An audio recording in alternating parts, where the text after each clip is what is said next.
Okay, guys, we are live. So for those listening at home, welcome to the Dungeon Musings YouTube channel.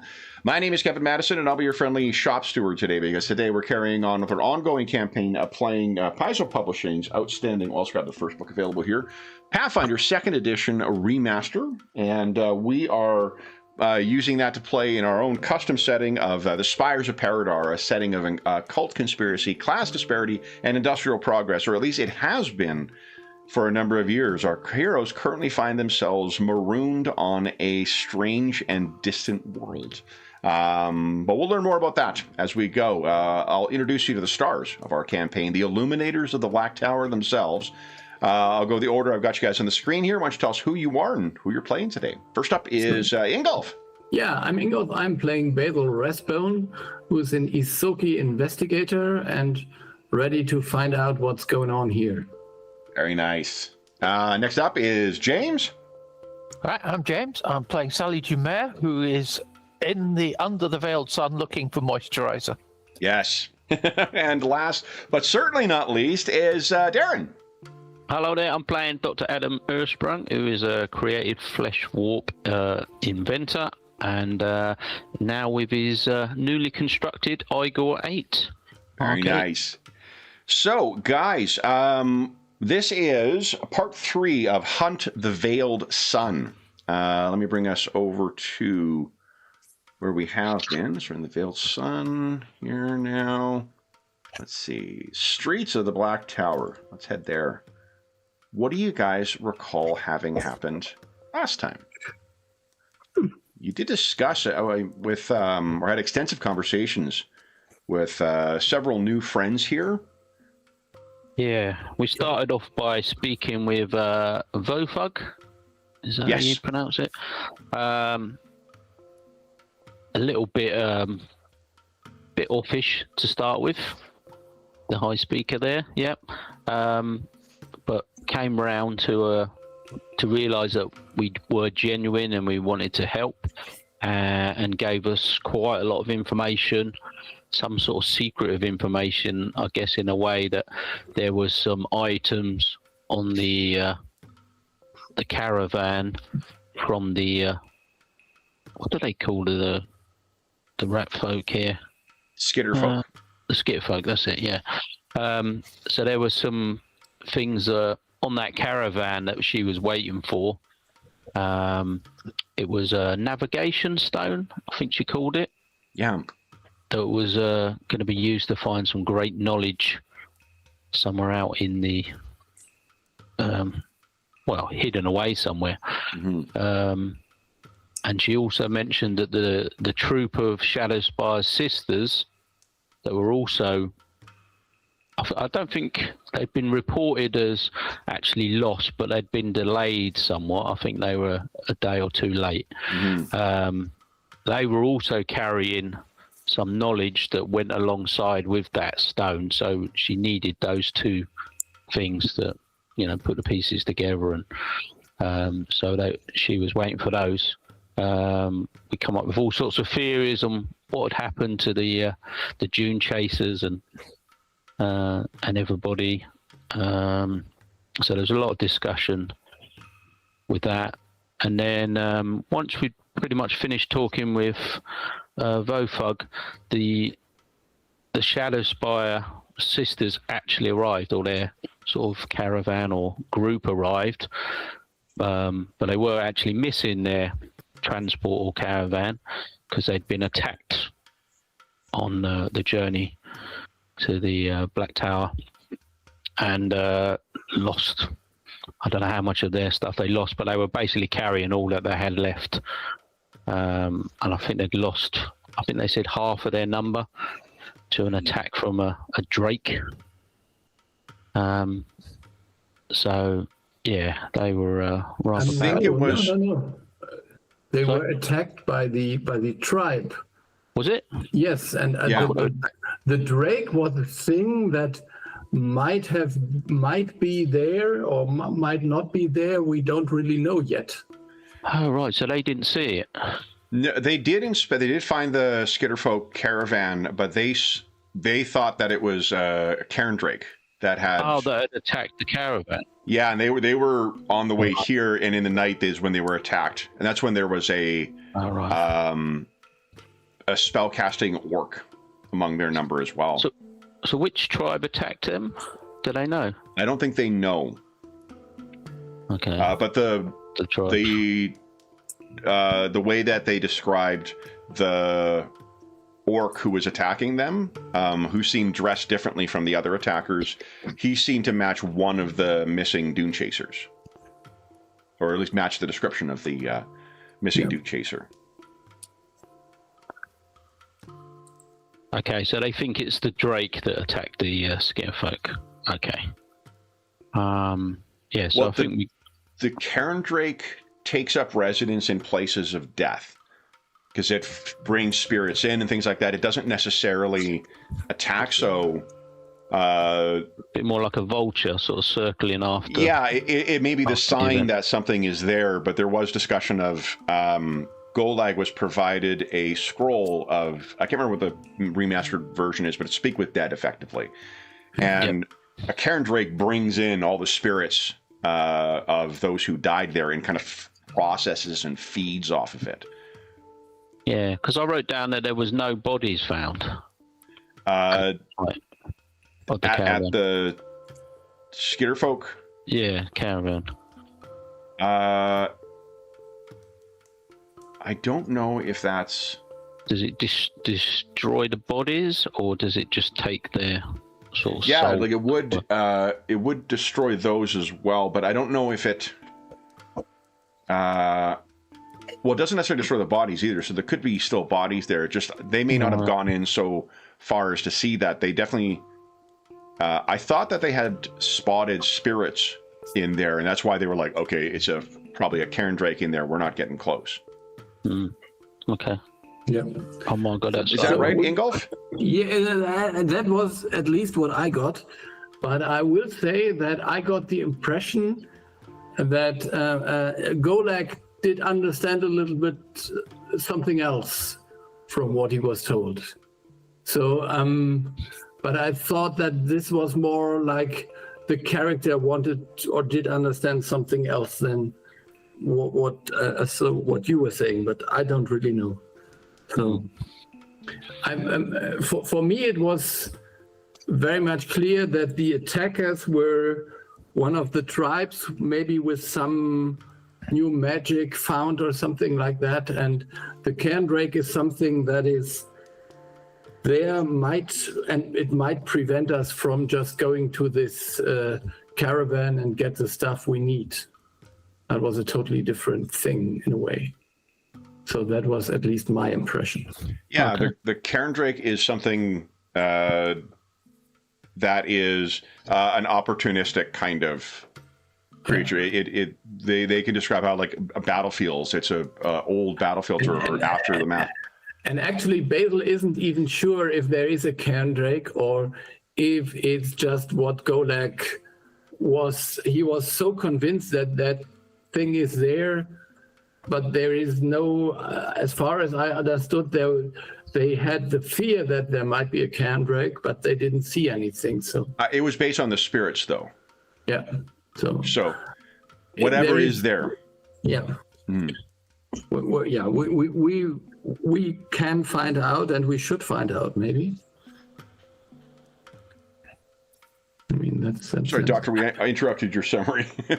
No, I mean most of that was most of it. A lot of it was discussing what we was going to do, and I think you undersold Vodak so very much. Yeah, such an intelligent and well-known woman, and someone who has a remarkable mind in this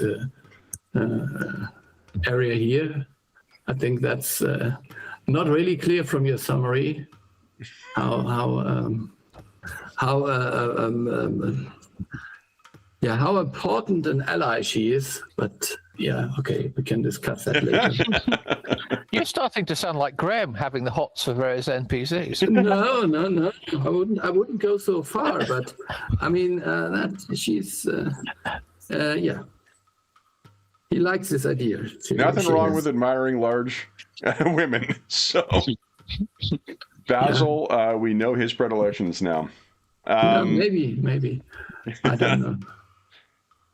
Anything else, guys, do you recall from last time? I briefly met the biomancer, was it? Yeah, that's right. Ishirzo. Well, sort of tending to sort of some of the injured from the Shadow Spires Sisters group. Yeah.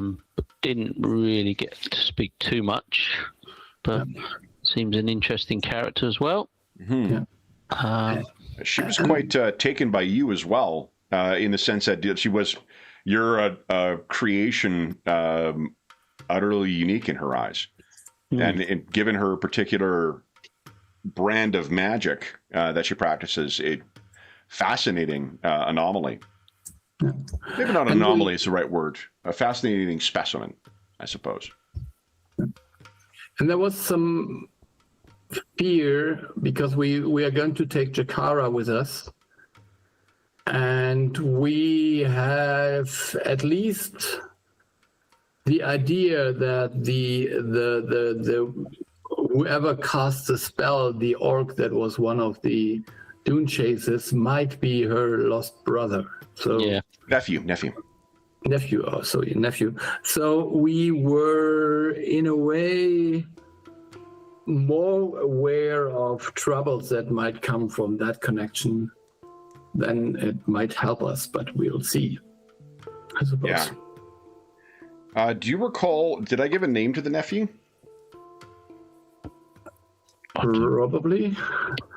I don't remember one. Okay, if we didn't yet, then that's fine. I was looking through my notes and I don't see a name there. I'm like, geez, like, did I not? Yeah, I think he's called nephew. That's very convenient. That sounds about right.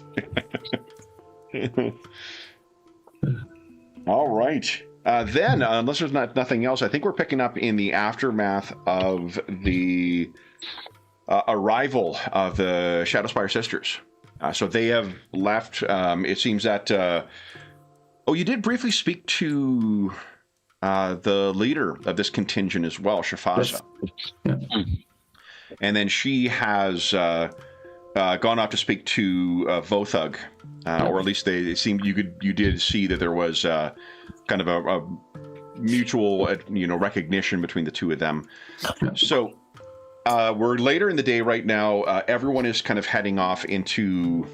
Some are dealing with the Shadowspire Sisters. Some are having to get back to whatever work they were doing. Everyone is kind of abuzz over the confirmation that the Skitterfolk caravan was attacked, which is like. It's the kind of thing that you may have heard of historically, but usually the consequence of it is that, and then that community was starved of resources. At least that's the way that they are presenting it. So this is an utterly unprecedented event to have happened on top of the loss of the Dune Chasers, on top of the conflict between the various tribes, and now. Some are treating the arrival of the Shadowspire Sisters as a celebration. Some survived. We're at least finally some good news. The Shadowspire Sisters also, as a reminder, are performers and offerers of comfort. So there are those who, in tragic times, will be in very much need of that stuff. So there is some talk about whether they're going to perform or whatnot. Leaving you... Bond of strangers, you are no longer the most interesting thing that is happening right now, so you're sort of left on your own for the moment to discuss what you wish to do next.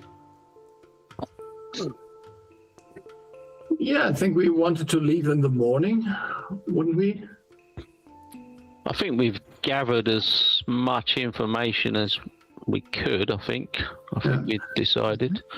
Yep. Yeah. The slightly paranoid Basil had the idea that this might actually be, so he was concerned that this might be a ruse and someone entered the spire already with the injured or some creature, but he couldn't find anything. So he's convinced that the spire will be attacked sooner or later. So we will have to. You mean the move Black rather Tower? fast. The Black Tower, you mean? Yeah, the Black Tower. Okay. Yeah, sorry. Yeah. By one of the tribes, you mean? Yeah, not one of the tribes specifically, by whoever has the magic there. I don't know. I think we had an idea that it might be the. Oh gosh. It's the Harrow mob, wasn't it? And the what's the other one's called? The Scorch Face Horde. Faces, something. yeah.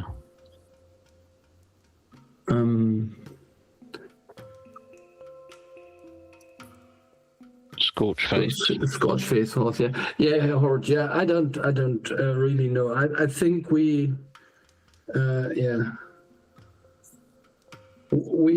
the idea that the one further to the north was maybe the one responsible here. I think it was the Harrow mob that were invading the territory of the Scorch. That's right. Scorch Face. So I think it's more likely to be them. They seem to be the aggressors at the moment, but I'm not sure about that, obviously. Of the two, they're the ones who have the sort of renegade biomancers among them as well. Scorchface Horde are slavers. The Harrow mob are organ leggers, for lack of a better term. So they got more sort of magic background, I guess, in a way. No. Okay.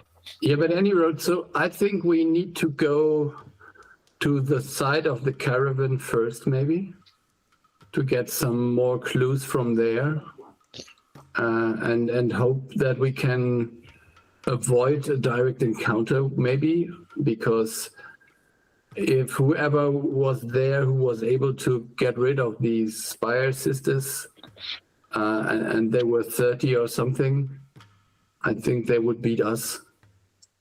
So. Yeah. A direct confrontation seems to be unwise at this very moment. Indeed, we seem to be outclassed. I did wonder if there was any value to asking Bofug if the Shadow Spire sisters had managed to bring the information she was waiting for, or the half of whatever she was waiting for to go with this navigation stone. Or if we're also looking for that now, if they weren't able to, rescue it from their attack. I didn't know if we'd need to ask that. Yeah, we could ask her, but just before yeah.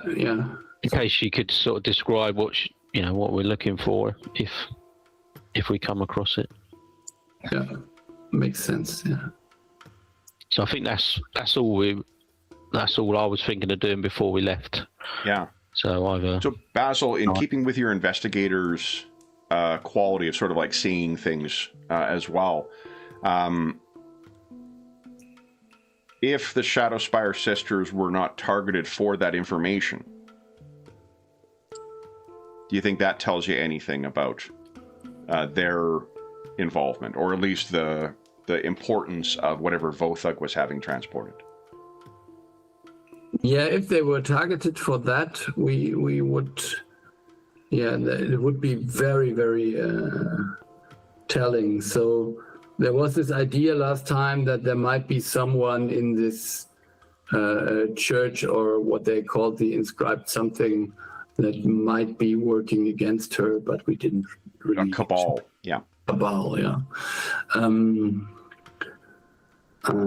So someone would have tipped off the Scorched Face Horde, maybe.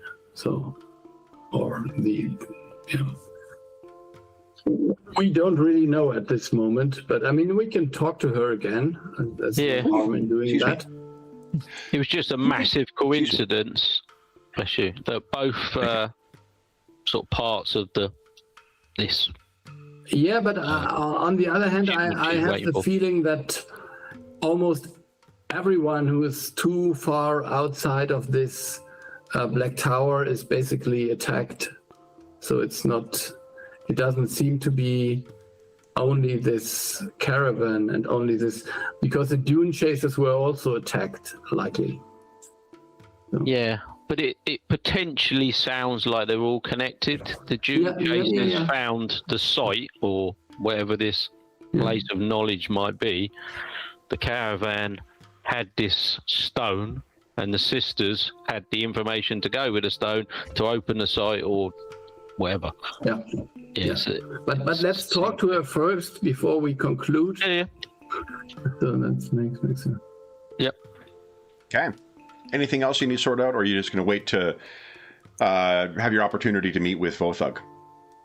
I think we would wait, but I don't want to rush her because she's meeting with the leader of the Spires sisters. So I think it's important for them to share their information first.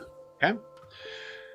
Anything you wish to do while that is happening? I mean, like, for instance, Basil could keep an eye on Vothug's residence, wait for, and then come collect the rest of you guys when it's done, if there's anything you want to do, or you could all just kind of wait and keep an eye on I think Vothug's. I will wait for her. That's a good idea. And I don't know what the others are doing. Yeah. What's the Arthumian equivalent of a boombox? It's going to... What about Sally and Dr. Ursprung? Do you wish to wait with Basil, or are you... I think I would go back to maybe trying to help with any of the injured, and just he's really interested in this, like, biomancy stuff and other methods of medicine and like healing people and replacing limbs, and so he's sort of eagerly looking over and sort of trying to catch any ideas or anything that could help him if we can get back to Paridar. Sure. And Sally? I'll stick with Basil. Okay. So what you would find in the course of watching Dr. Ursprung is... Let me see here.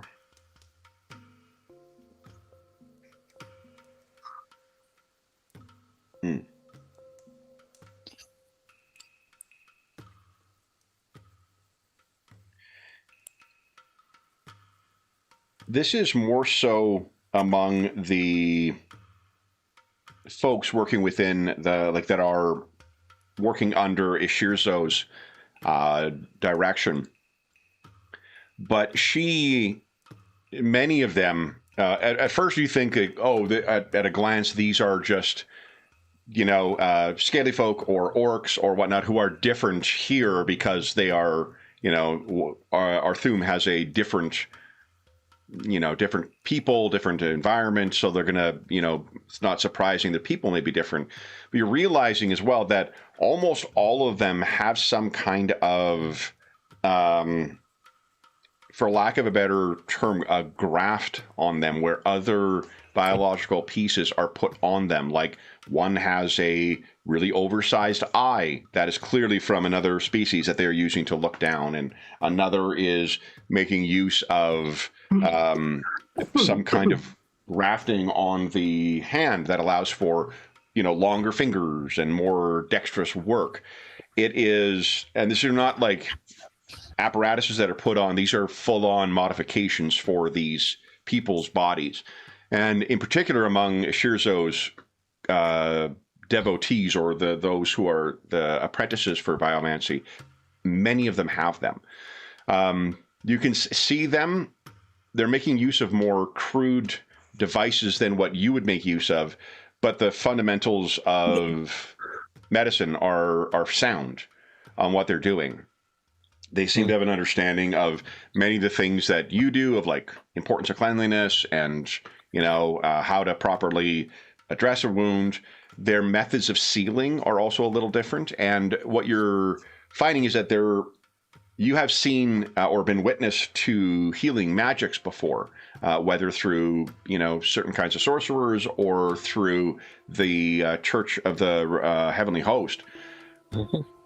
They're not making use of magic to do this. It's all some kind of alchemy and some kind of, using of oils or ointments or unguents or, jellies to address many of the things. And you may have chemical concoctions that you make use of in Paridar, but you kind of can see how there are similarities between them. These, unlike the things that you would make use of, are most definitely magically infused, though. And you are reminded that someone, Zaboob had told you how the practice of biomancy in the Unshadowed Age, that was where it sort of, whatever cataclysm transitioned from the Unshadowed Age to the Veiled Age, that is where many of those magics went crazy and account for many of the more unusual and dangerous things here. So this could be them harvesting those strangely transformed things and plants and whatnot. If you're asking questions of what is being done, they may happily answer as they're working. And yeah, like there's a wide variety of magical plants or magically transformed plants that are available that they then process into the types of medicines that they use, in addition to the actual grafting of magic, which is the thing that Zaboob was harvesting. That's sort of what facilitates the use of grafting, is those the kind of vital essences in those samples that he was bringing back. That's what's used to affect the kind of strange transformations. Okay.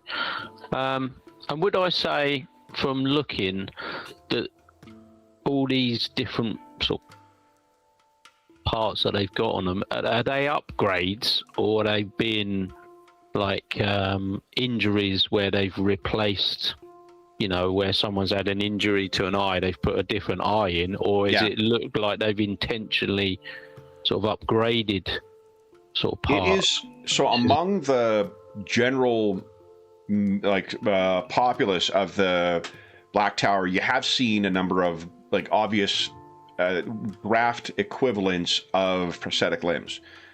Clearly things that were not, you know, due to different skin tones or different species or whatnot, different things. What is most dramatic about it is that, you know, you can see that there are people in this community who have like insectoid leg replacements for when they would be a mammal, like an orc or, you know, skitterfolk or whatever. Or there are scaly folk limbs on orcs that would, again, be likely from different species. Forgive me, my knowledge of biology is extremely limited. I can't remember what it's kingdom. Is kingdom the difference between reptiles and insects and stuff, or is that class? You're the closest thing to a scientist we have here in golf, so no, it's not math. Where's Carl when you need him? But in any event, whatever the differences between those, whatever the nomenclature is for it, that is something you've not seen. Like your own, you know, biological makeup, it's all people. It's all humans who have been seemingly grafted together and then transformed. This is something utterly unique, and you would have thought there's no way this shit would be able to remain together as a singular biological entity, and yet what they say is that's the case. With the members of Ishirzo's school, though, and those biomancers, those are ones where you see they are obvious augmentations. They are not just replacing something that is damaged. It is things they have done. Although you're reminded of what Zaboob said. Remember, he's got those gills on his neck that allow him to breathe underwater. And those were quite obviously not from him. And you're thinking like, oh, if you once sort of things settle down and you have a chance to just idly chat with Ishirzo, she'll confirm like, oh yeah, no, it is one of the schools is to make ourselves more capable of functioning in these environments. With these knowledges, why should we be restricted? Yeah, similar to the Doctor's eyes, I guess, because he's got like absolutely sort of improvements in that side of things.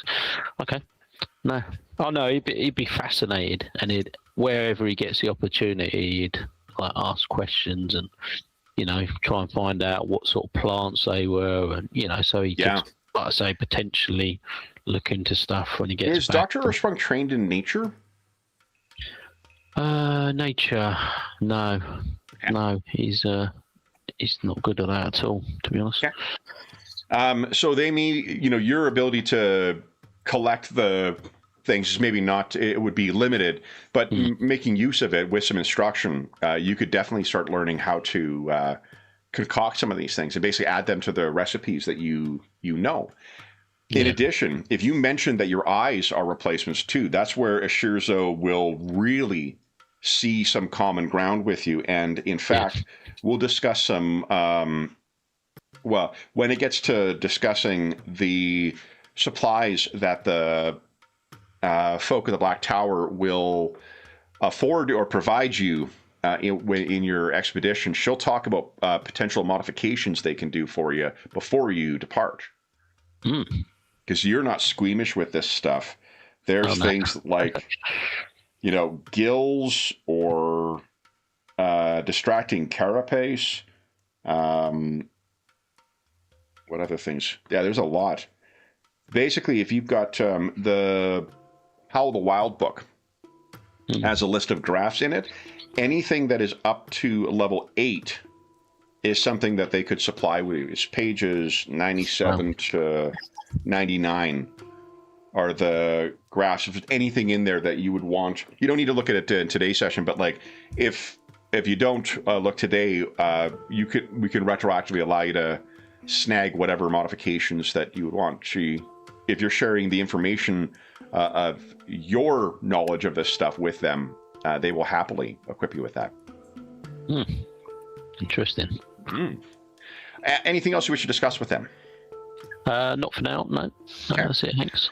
So as they are sent off to the to convalesce in the hospital where you guys had left Jakara before, they, or whatever the hostel, kind of is where they are cared for, Basil and Sally, you have an opportunity to speak to one another. And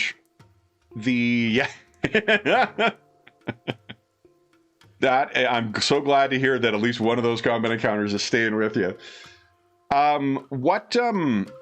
What do you guys wish to, Sally and Basil, you have a bit of privacy.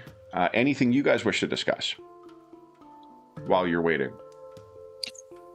Do we really want to face a cairn dragon without our esteemed boss leading us? And being several meters in front of us? This is the challenge. You're muted, Ingolf. Oh, Ingolf. Yeah. I was waiting for the jibe about Sally being missing in these events, but I'm hesitant to comment on missing comrades in a fight. So we shouldn't go and face these creatures. We have a tendency to go for the fight sometimes, when it is not necessary. Go for the eyes, boo. Indeed. Yeah, if you can go for the eyes, that's a good idea. But so we need to be careful around this. Yes, we need to be very careful at the moment. I think we are, and we have been in the past. We are confronted with an enemy that might be superior in power to us. Not the first time, and it won't be the last if I see things like they are. Indeed. So it's important that we find out what turned this Dune Chaser into a powerful magician or magic user. All right. And if we find that, then I think that will be the key to beat him or her, or to get rid of this kind of condition. I hope it is a condition that one can get rid of. So we need to load the dice, I believe, before we... Whatever that should mean. This is a drug reference, Sally. No. So with everyone gets a hero point. With that done, you would then finally see I think the Shadowspire sister would finally depart, leaving Vothug's. They seem to depart quite friendly, and then the sorry, what's her name here? Oh, Shifaza, forgive me. She leaves, leaving you guys an opportunity to go and speak to Vothug if you choose. And Vothug has her acolytes sort of in the building still. You were brought to her in the first place. So maybe it's just that you saw Shifaza depart. If you guys wish to wait, you can collect Dr. Ursprung. He'll have the treatment of the immediate treatment of the individuals before they were transported to the hostel, or perhaps at the hostels where Dr. Ursprung was treating them. He is done, and is sort of, you can see him wandering over, and maybe Shifaza nods to the doctor as he passes, and you guys are able to rejoin one another. What are you doing? Yeah, I think we would politely ask to speak to her again, and then in review of the news, or in just considering what is going on, we need to maybe change our plans a bit. So you are brought, unlike last time, there isn't a delay, and you're brought on, and you are greeted much with a lot more hospitality than you were last time. And Vothug actually seems in an improved mood than what you saw her last time. So when she says, please come in. I was hoping to speak to you before. And once you guys are in, she'll close the door behind. And she says, I spoke to Shifaza of the Shadowspire sisters. They were able to deliver the information that I was anticipating. So it will take me time to review this material, but I'm hopeful that it will provide some insight as to what or whether the navigation stone would have played a factor in the attack. I tell you this, though, this is something I found most interesting.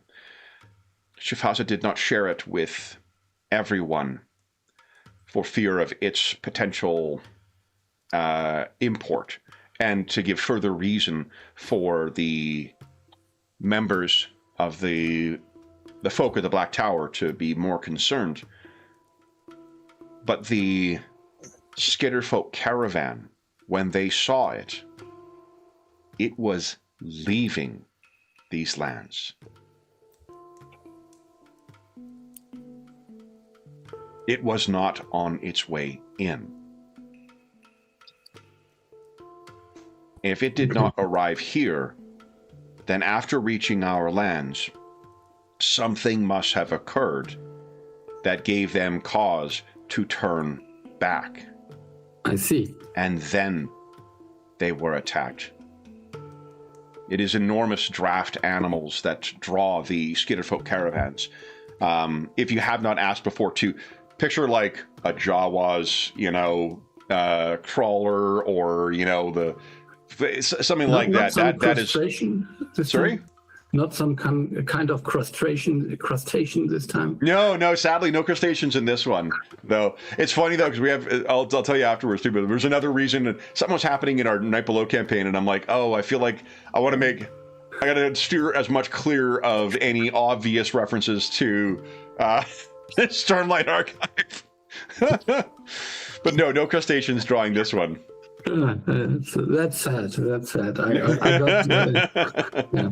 But yeah, there were things that were there's large draft animals that so there's no question these are not something that is easy to turn around. This enormous thing would have been leaving when it was attacked. Okay.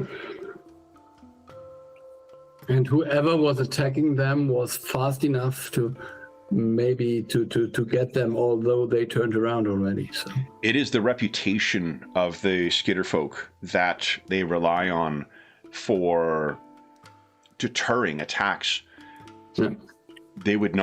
speed would not be a factor. Okay. Either I could not speculate. It is so unthinkable that whatever gave them cause to turn, it seems that they had turned and were departing when they were attacked. Hmm. So maybe someone also, yeah. First of all, it's good news that you got your informations. We were told that the magic user that attacked, or that was the maybe most important part in the attack on the Spire sisters, was somebody of the Dune Chasers, most likely. They think none of the youths who departed, none of the missing, at least, are... Oh, I see. So something has changed them. Yes, that is our idea. I guess they found something, or something found them. So, among the ruins of the unshadowed age. Yes, and you don't have anything to in the realm we are coming from. We know of something that is called a possession, so someone can control some other person's mind or take it over.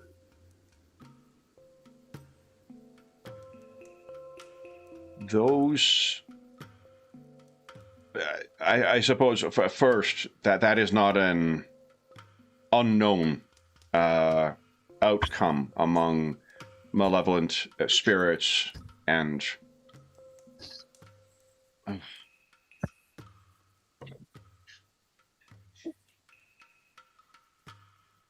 we speak of the unshadowed age as a time of great knowledge, in particular in contrast to where we find ourselves now in Arthum. But it should not be taken for a more benevolent age. What we know of those times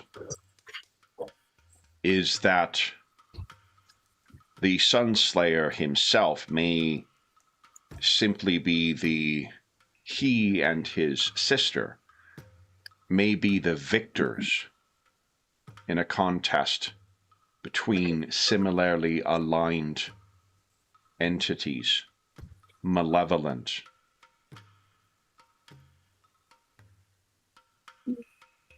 The end of the unshadowed age was heralded by the veiling of the sun and the death of the gods. It is... There are some who present that time as a better age for Arthum. Those of us who study those things, we know better. And a spirit from that age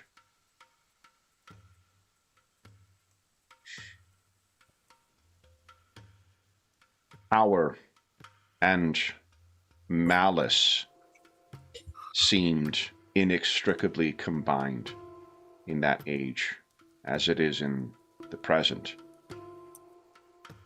And so something potent enough to survive from that time, most assuredly, does not bode well for us or any on Arthum.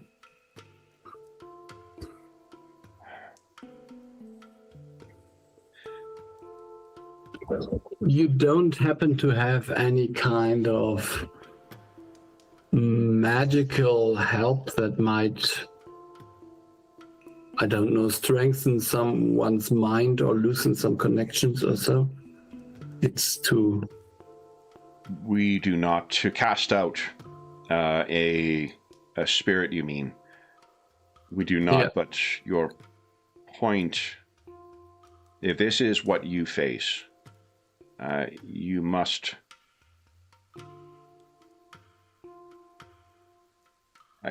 face this on behalf of the folk of the Black Tower, properly equipped. And this leads to our gear up montage. So, what she will be able to show you is some of the treasures of the folk of the Black Tower. And among those things, what you guys are gaining. Let's see. For Basil, you are equipped with a Woundbinder vest, an astral composite shortbow +1, a short sword of vitality +1, and a skeleton key. Yes. You have all those on your character sheet with those incorporated. Doctor, you are equipped with a dragon hide breastplate of size changing. To replace your well-worn hammer, you were offered a constricting meteor, a meteor hammer, which is effectively 2 balls on the end of a long chain that you use to brain people with. It does afford you reach, so you will be able to attack from 2 squares off. That's nice. Without having to do your size changing stacks with that. If you choose to make yourself even larger, that would be 3 squares away. Precisely, yeah.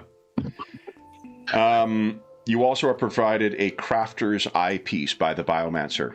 A bit of technology, not something that is implanted, but it gives you a bonus to your crafting, which should be already included on your character sheet. You're also provided boots of bounding, which increase your movement speed.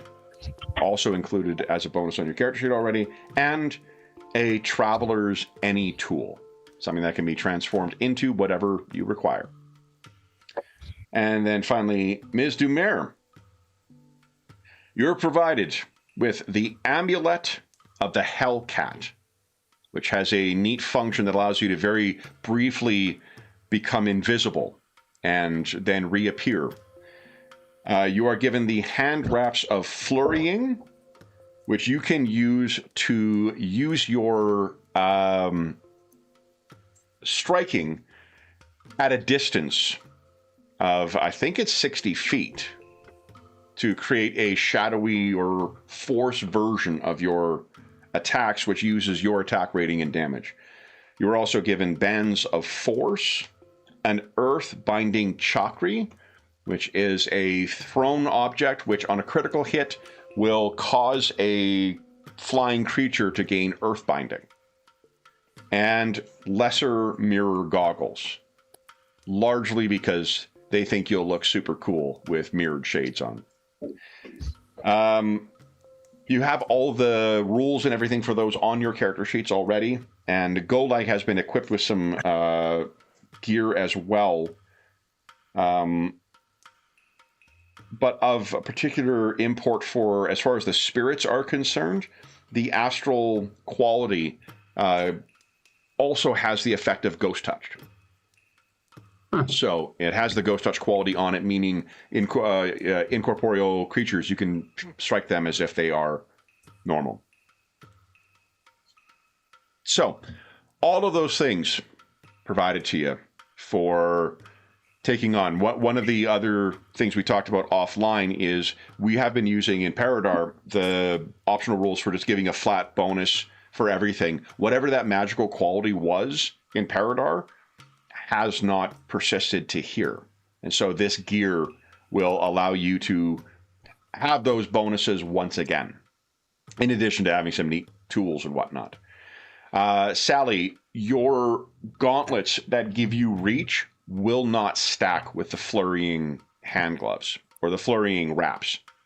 So you kind of have to choose. You can wear those gauntlets on top of them, but they will not be striking with the magical bonuses or the other stuff that comes from those hand wraps. So if you need reach just to touch somebody, they're a good option. If you need to actually do the full damage and get the damage bonus you get from a striking rune on your hand wraps, you're going to want to use those instead, and potentially the force quality that they've got, or the flurrying quality they've got. Do you guys have any? Because I've got Mystic Strikes. So is that similar to the? I don't think it stacks with the mechanical benefit for the reach either. So Mystic Strikes allows you to strike with, so they have the magical quality, but it doesn't give you the benefit of like the striking rune or the accuracy rune, which is what the gloves do. Okay. Any magic item or any magical weapon can have 3 different runes on it. It can have a striking rune, it can have a accuracy rune, and it can also have a quality rune. Yours has those 3 on them: the flurrying, striking, and whatever. Most of the weapons have striking, and that you guys have 3 different runes on them. It's worth noting you can swap out any of those runes as well. So particularly the quality ones, if you find something else that you want to use, or you want to develop something or craft something, you could do that and replace it with a different quality rune. But any questions about your gear?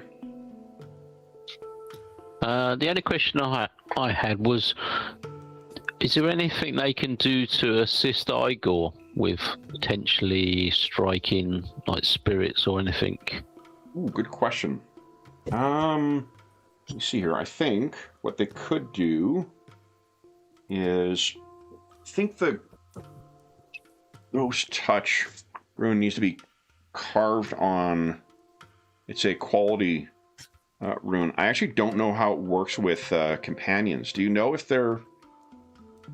I was looking before for pets and things like that, and there's when I leveled him up, he now counts as magic attacks. So that doesn't necessarily grant him I mean, that's why I was asking, because it's Ghost Touch sort of separate, I think. Sure. Let me see here.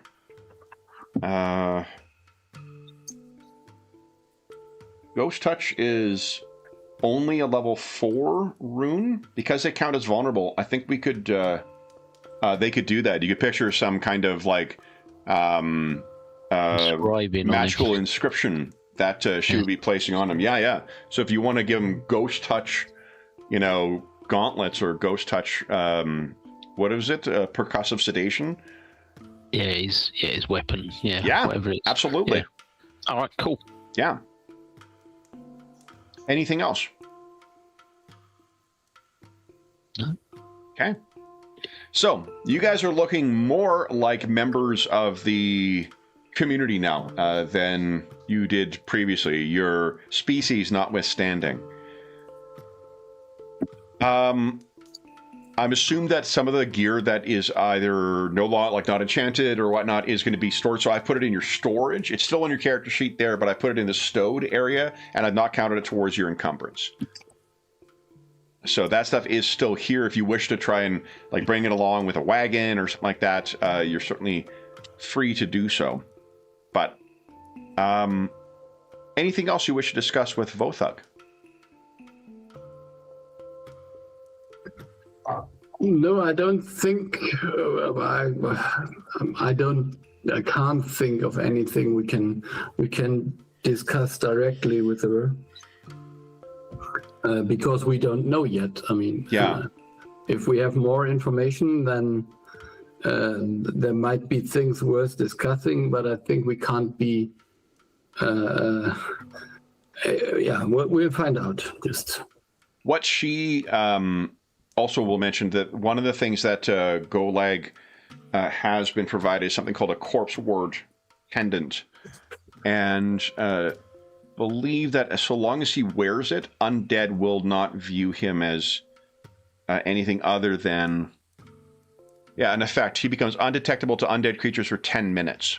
Undead can't see, hear, or smell, or detect you with sensory capabilities. The creature can attempt a DC 18 will save to ignore the effect, but it has to have reason to detect that in order to do that. So It seems he activated this already because I can't detect him. Golek has important business to prepare for. Yeah. There are many expenses being incurred on this trip. He needs to figure out what things will be approved by the Paridar tax authority. Yeah. I think there's some contract writing going on somewhere. Quite possibly. Yeah, he's always talking about the reports that all of this will be part of the next reports. I don't know. Well, we'll see. So, any other questions of Vothug? Or do you guys wish to retire to the residence that you've been provided? And yes.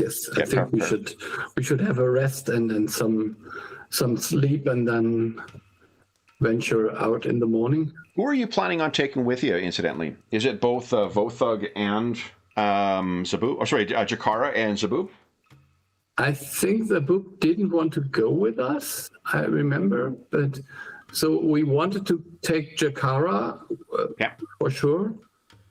And I didn't have the idea of taking the book with us, but if you no, he could very well be. I couldn't remember, to be honest, one way or the other. I think he was going to come with us, and then we suggested Jakara, and I think that sort of replaced the need for him almost as a guide. But sure. I think that was the idea. So what we're going to do for the purpose of game mechanics for her, there are some interesting follower mechanics out of Battlecry. And it will be very familiar to Dr. Earthsprung in particular.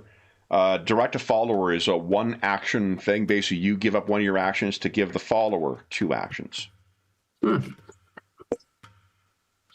And we'll use her as a scout.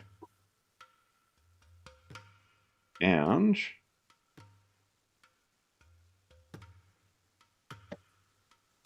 I'm just going to get her token active here. Let's see, controlled by all players. So you guys are level...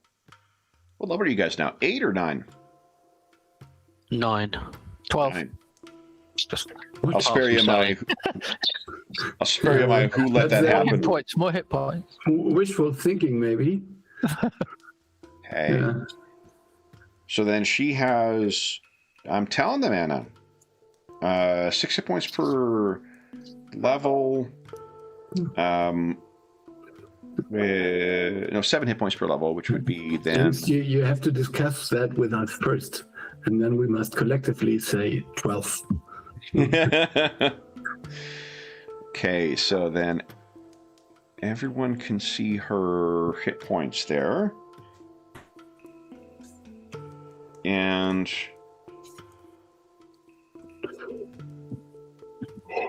it's pretty cool, clever how they... It's like if you invest more time into followers, the followers can gain like increased abilities. They're still always going to have stuff based on their level, but if you spend more time with them or more attention on them, they can become more... they get a veteran advance or experienced veteran and exceptional advances.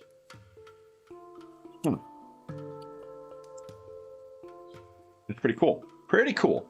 All right, but none of you guys are of the commander class. So she won't benefit from that, but she does get plus maybe... I don't have anywhere to put that. I'll just write this down. She has plus 3, 4, 5, plus 13 to hit. Okay. And she would do 2d6 plus 3 damage with her thing. And she does extra precision damage to off-guard targets. She also has survival, stealth, acrobatics, and lore at plus 13.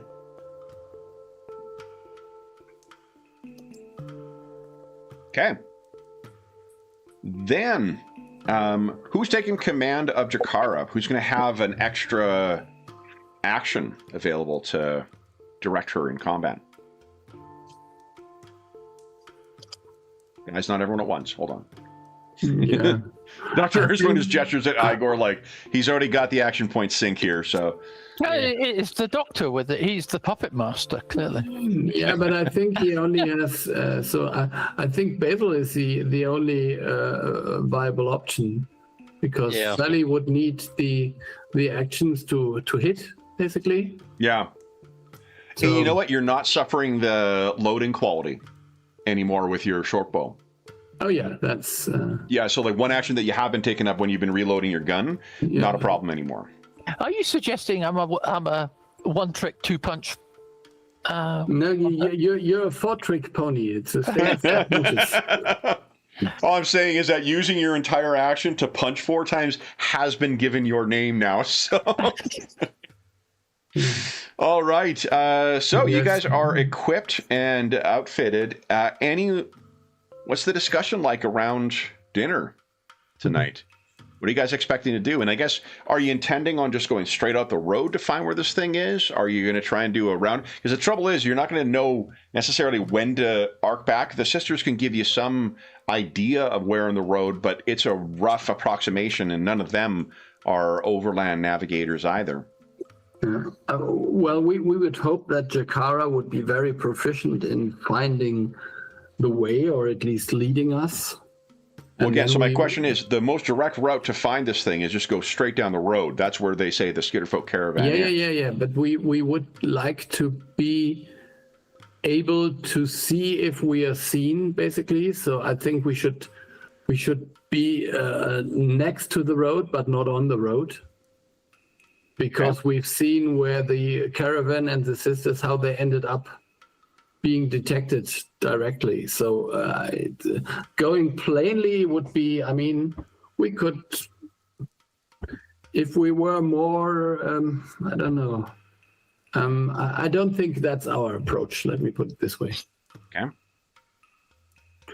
On the other hand, I mean, Igor would be hard to conceal. So I think, or we could have Igor go along on the street, and we just scuttle next to him and through the bushes without no one noticing him, us, because of him. I don't think that would work either. So, just trying to be stealthy, I suppose. Well, Igor is stealthier than the doctor, but I know that's surprising. But Yeah. No. Yeah, because Igor can crouch maybe, or because of the legs, he can be very small in a way. he's got better suspension or something. I don't know. Okay. Then it sounds like we have a plan. So why don't we take our mid-session break now, guys, and then we'll come back and make with your departure. So for those listening at home, we'll be back in about 5 minutes.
Yeah.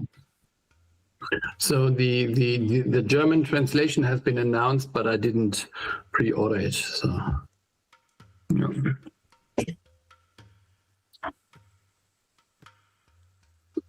I think it's called Schlachtengetümmel or something like that. Or Schlachtenruf, maybe even. Schlachtenruf would be the literal translation of battle cry. But I know I pre-ordered the German translation of the Starfinder second edition core books. So I just skipped the battle cry for now.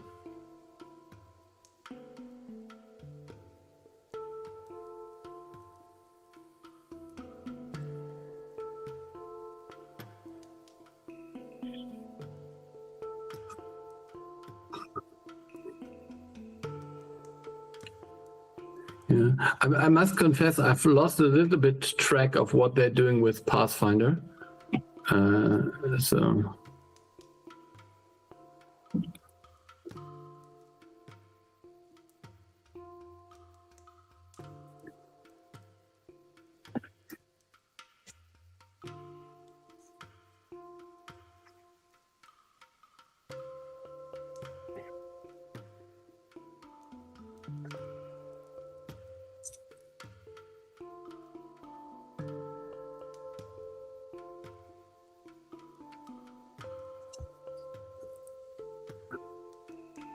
Yeah.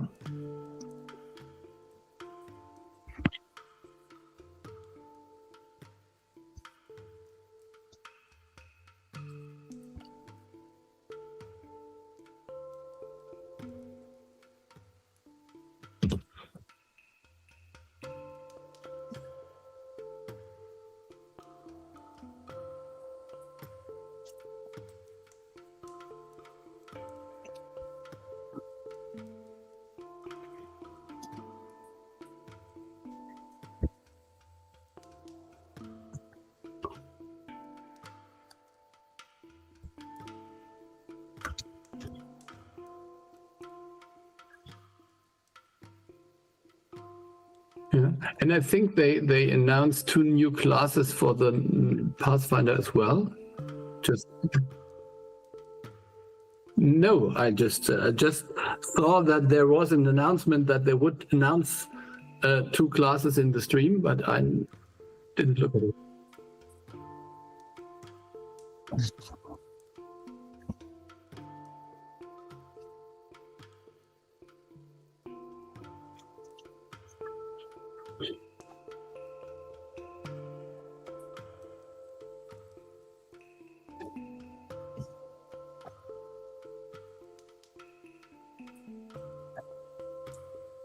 Sweet.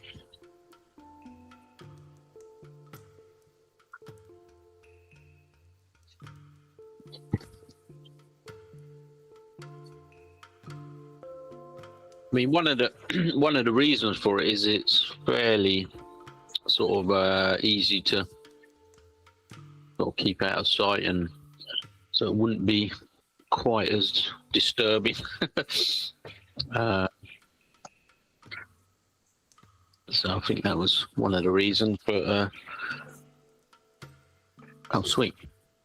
So yeah, Alluring Lantern, it's called. Yeah, someone in the stream says you can't hear. They can't hear you. I forgot to unmute myself. Sorry, everybody. Sorry, I forgot to unmute myself again.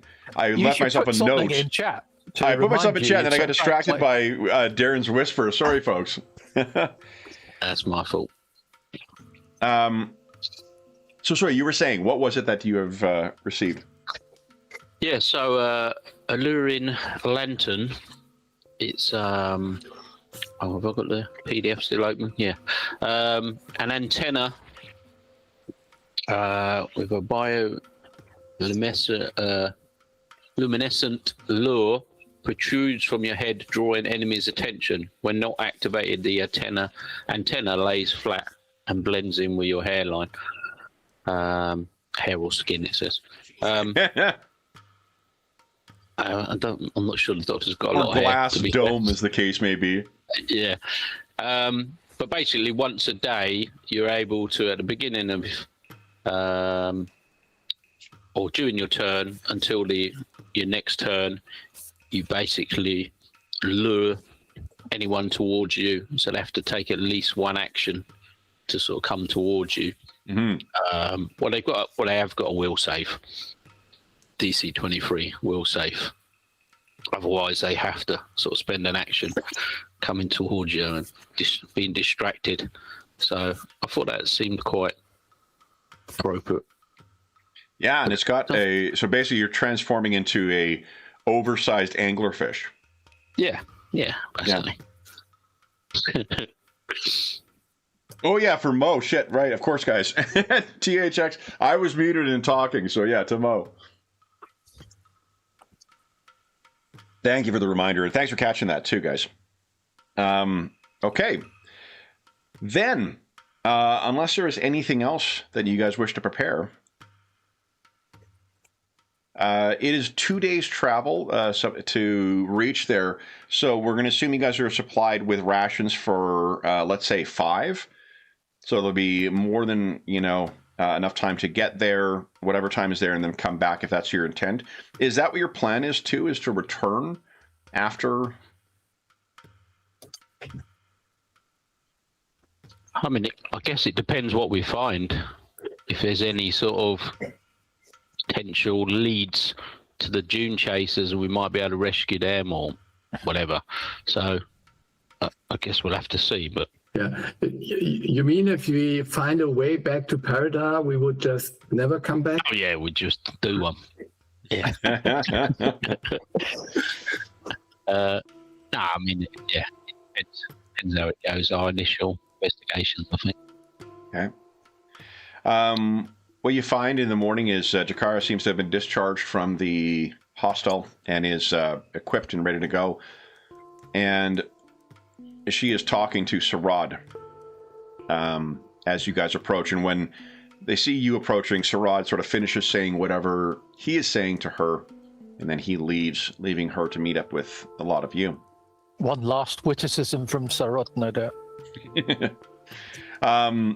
If you were hoping to exchange barbs with him, he doesn't stick around for it, nor does he sort of watch for your departure. And you guys pack up and make your way out. Let me just get our self-situation. Okay.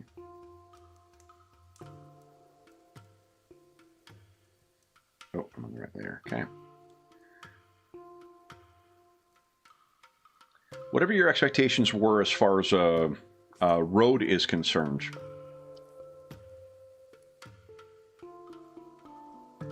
maybe disabused by the vastness and desolation of what is the reality of traveling out here. There is blown sand, there are bare rocks, and there is only the loosest approximation of what you can see. Yeah, really. Yeah, so my idea of hiding in the bush is not maybe so great. Well, the bush over there, about 400 meters away. Yeah, that's like in this Monty Python sketch where everyone is hiding behind this single bush. So then, are any of you trained in survival, or are you relying on Jakara for this? It seems like I'm trained in survival. Yeah. Okay, so she could assist. If you want is she better than me? I'm at 13, so if she's at 13 as well. Okay, so then it doesn't matter.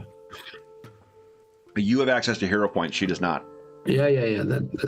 Yeah. So if she wants to assist me, and sure. So go and give us your roll, Basil. Remember, assisting is a reaction. So then, Sally, why don't you give us a 1d20 plus 13 roll, please? Ooh, I think I will hero point that before I make it any further.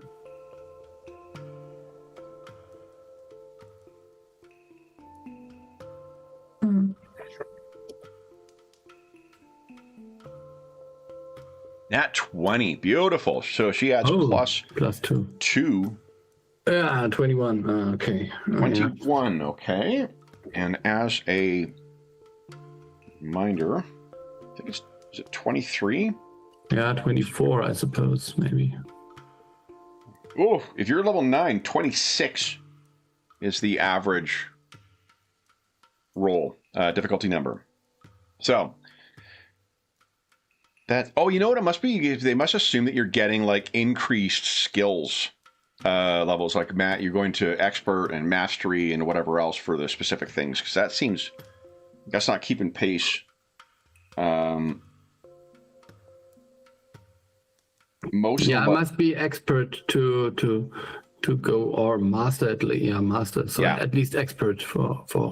Because the jumps, they don't go up by increments of 1. Every now and then they go up by increments of 2 for the average target number. So, all right. So you guys are heading out. What you were rolling for is for navigating. And fortunately, that task is not just a flat number. You have some modifiers from, or not equal to the average target number. There's modifiers for ease, and there's modifiers for the thing you're going. Sally, are you still making use of your apparatus then? Indeed. Okay. One option that could be available to you that Dr. Earthsprung may have canvassed is you could undergo a biomancy procedure to try and address that. Now, it would be a fundamental transformation of yourself. I don't think so.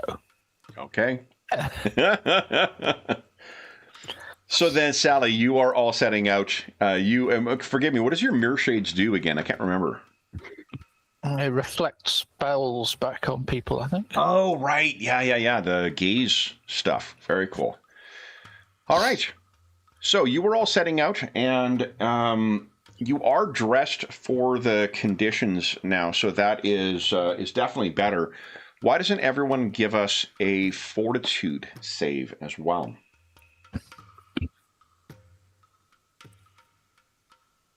Beautiful. Nice, Sally. Very good, Basil. All right. It is difficult travel, as you can imagine, in the heat of this, but fortunately, you are able to weather it as well as you could. This, in particular, in contrast to your normal life in Paridar, would well and truly feel like trekking into desolation. The closest comparator you may have, Basil, may have been some of the quietest moments, in the aftermath of a massive battle during the war, when everyone had retreated, when the dying and wounded had been removed, or at least the wounded had been removed, those screams have subsided, and all you heard were sobs. Even that would have more ambient sound than just the vastness of this place. The sound of the wind, the veiled sun beating down on you, and steps in the sand that are swallowed almost immediately afterwards. Tracking in here would be, at least visually, next to impossible. Everyone gets a hero point. Who's going to keep watch for us? I could do that, potentially. Okay. Mm-hmm. You want to give us a perception check then, please, Dr. Armstrong? Okay. It's pretty good. And Ms. Dumer, is there anything you are doing as an exploration action?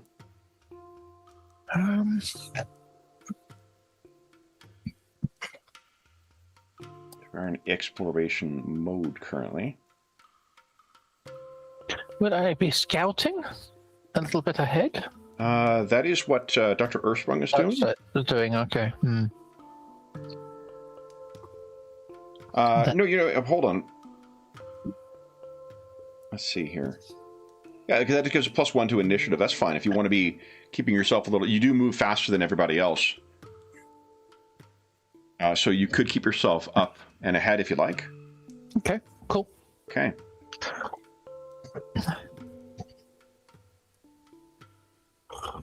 Yeah. It is about... Let's see here.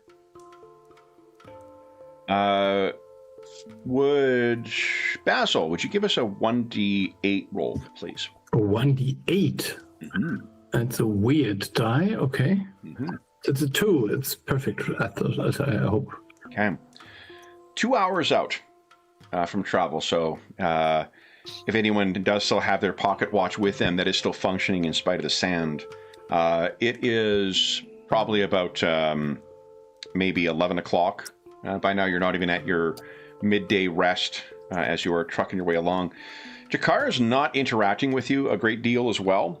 She is sort of keeping herself ahead of where Basil and Dr. Ursprung and Igor are traveling, while Sally is a little further ahead. Basil and Dr. Ursprung, is there anything you wish to discuss or do while you guys are keeping watch? Or keeping pace, I suppose. I don't know. Maybe we could ask Jakara, is there any way, certain signs that someone is moving somewhere, like we could see certain sand being moved in further distance or so? Does this work like this here, or is it just too random when sand will be thrown up into the air? Give us a diplomacy check, please.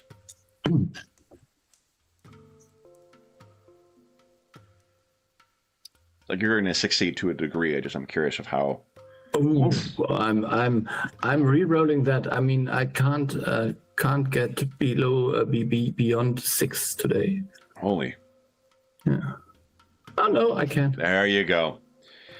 She turns back and kind of gives you a look of like, she didn't expect such an insightful question from you. You struck her maybe as a little softer than what she expected, and she says, "It is to be looking for some things, but it would take years to learn the difference between a gust and tracks." Okay. She does give you kind of a, she knows what you're doing, and if you are, well, I mean, your investigator thing, you're able to pick up. She does seem to be paying a little more attention to that now, too. Maybe it prompted her to get a little out of her own head. She may have been thinking of her nephew the entire time here, right? So you got her out of head, and she is kind of keeping watch. And Dr. Ursprung, it may seem troubling that you suddenly came upon what I'm about to show you, but you should forgive yourself for how undulating this terrain is. Whatever there is sand that is in here, but much of this is sand-blasted rock, and every sandstorm it gets reshifted around, so it is the constant sort of up and down, almost like if you were moving faster, you would be forgiven to think of it as if going up and down on the waves of a unquiet ocean. But every time you come down, it's seemingly the same thing. Rocky outcroppings, more open sand, and yet more distance to follow. It's also difficult as you're going along to keep track of what Jakara tells you is the road, as it were. But you guys do come down and see, seemingly keeping watch over this little area, is a band. Another of these Jotunkin that you had seen as a member of the Shadow Spire Sisters Collective, and 4 orcish raiders. Okay. The way they grab their weapons makes you think that they are not traders or otherwise friendly. Would everyone kindly click on initiative, please?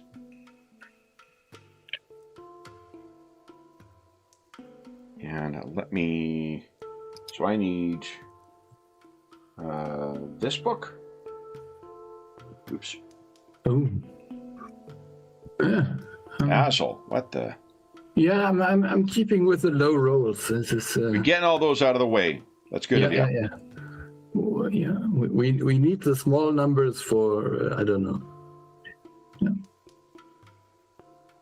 Yeah, get the bad initiative rolls out of the way so you can have better attack rolls, right? No, I can use more strategy if everyone else moves first. I think that's okay. So yeah, okay. All right, and Oh, there. what page was that on? Oh, you know what? I should have. I've got cards now for some of these things. I should have just broken out the cards. 75 feet. Wow.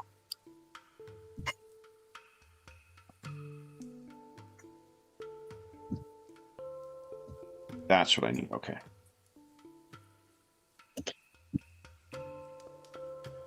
All right, let me get tokens for these folks. That will not be deleted when they shuffle off this mortal coil. And there's that. Had a turn. Go. Okay, and then so for the Jotunkin, that is 29. Oops. And for it's this is where we upgraded to jump gate in this campaign to avoid this bolt. Oh, there we go. It's fixed. Turn. And let's see, they are acting on a 16. Okay. Alrighty. Then we see where is that one there, so I can delete that one. Oh, I can delete that one. God dang, why there's so many freaking duplicates here?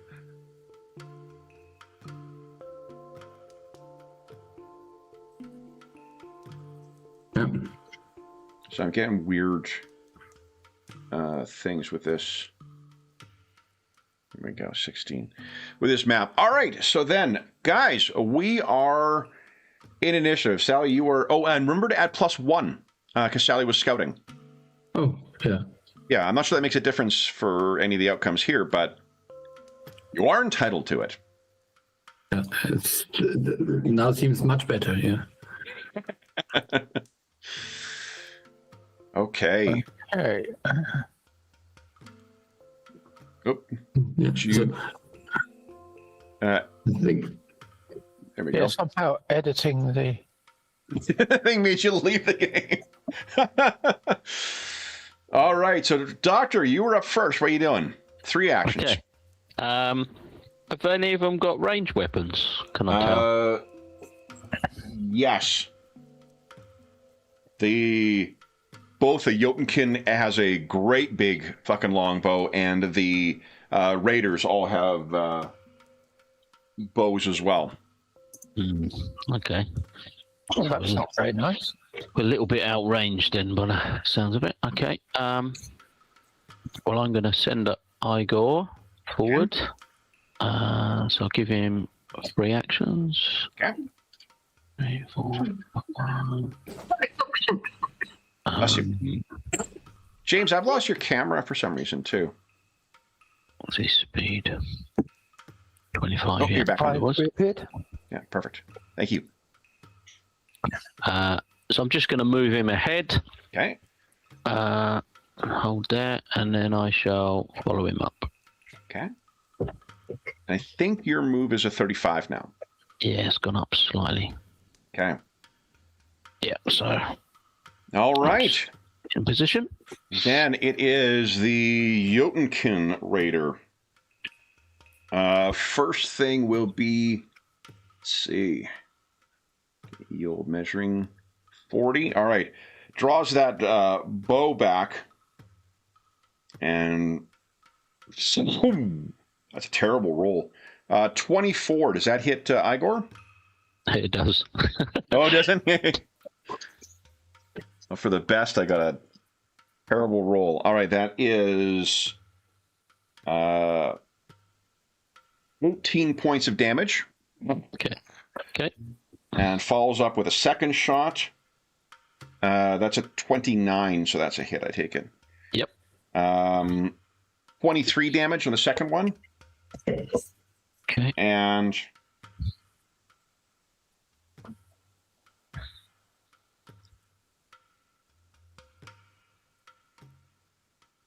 he will then sort of spin around,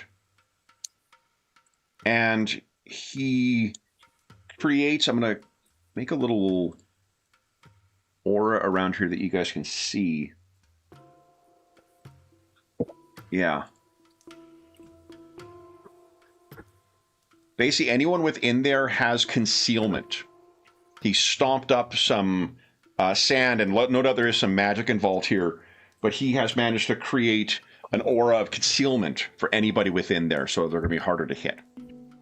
Sally, what are you doing?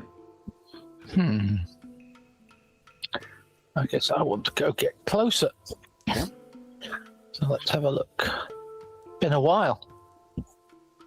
On speed 35.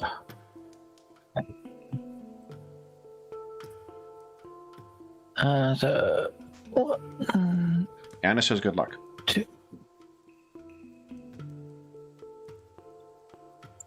That's 35. Okay, so one action.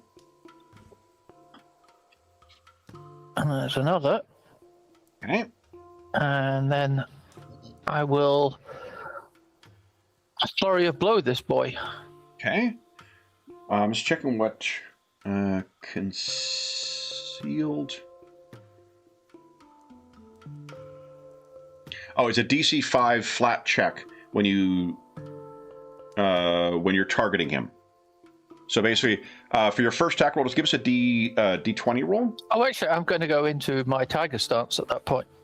Oh, so that's what you'll do with your I'm last just one? going to get there and You got it. get stuck with him. Okay. Basil. Yeah, I think I would give 2 actions to Jakara. So Okay. 1 action for Oh, and she's got a movement of 30. 30. 30. So this would be this would go here. Okay. And I think I guess she has a bow. I don't know. She does, yeah. Yeah. So I think it's worthwhile to shoot at the Jotunkin, maybe. Because Okay. he seems like the biggest target. Yep, short range for her. So first, just give us a D20 roll. Just a D20 roll. Because if she rolls a 5 or less, okay, so she could hit. Concealment's not a factor. Go ahead and make an attack roll. 1D20 plus 13. Okay.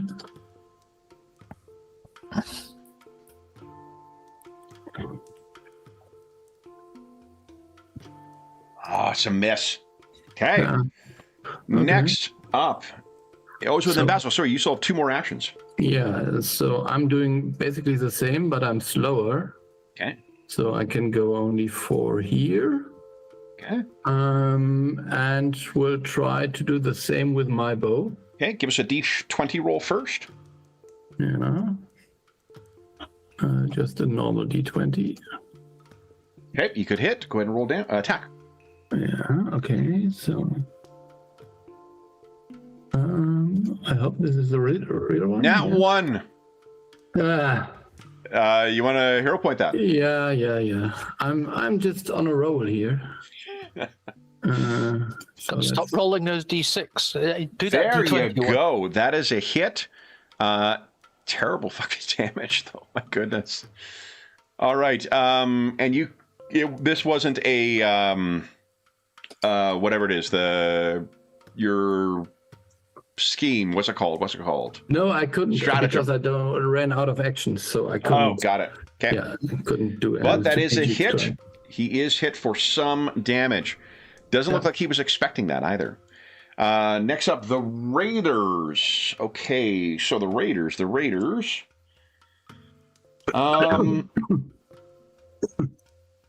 one engaged with you will use an action to get its hookery out. And then it is going to spend one action trying to attack you. Take it a 21 doesn't hit. No. Okay. So slashes at you. And then I guess you try a third time. He's not quite got the measure of you yet.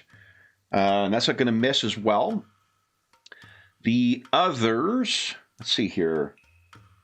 I think are going to start taking advantage of terrain. So this one is going to go 1, 2, and then you'll see it scrambles up the side here. And then it'll take a shot at, I think Battletech rolls.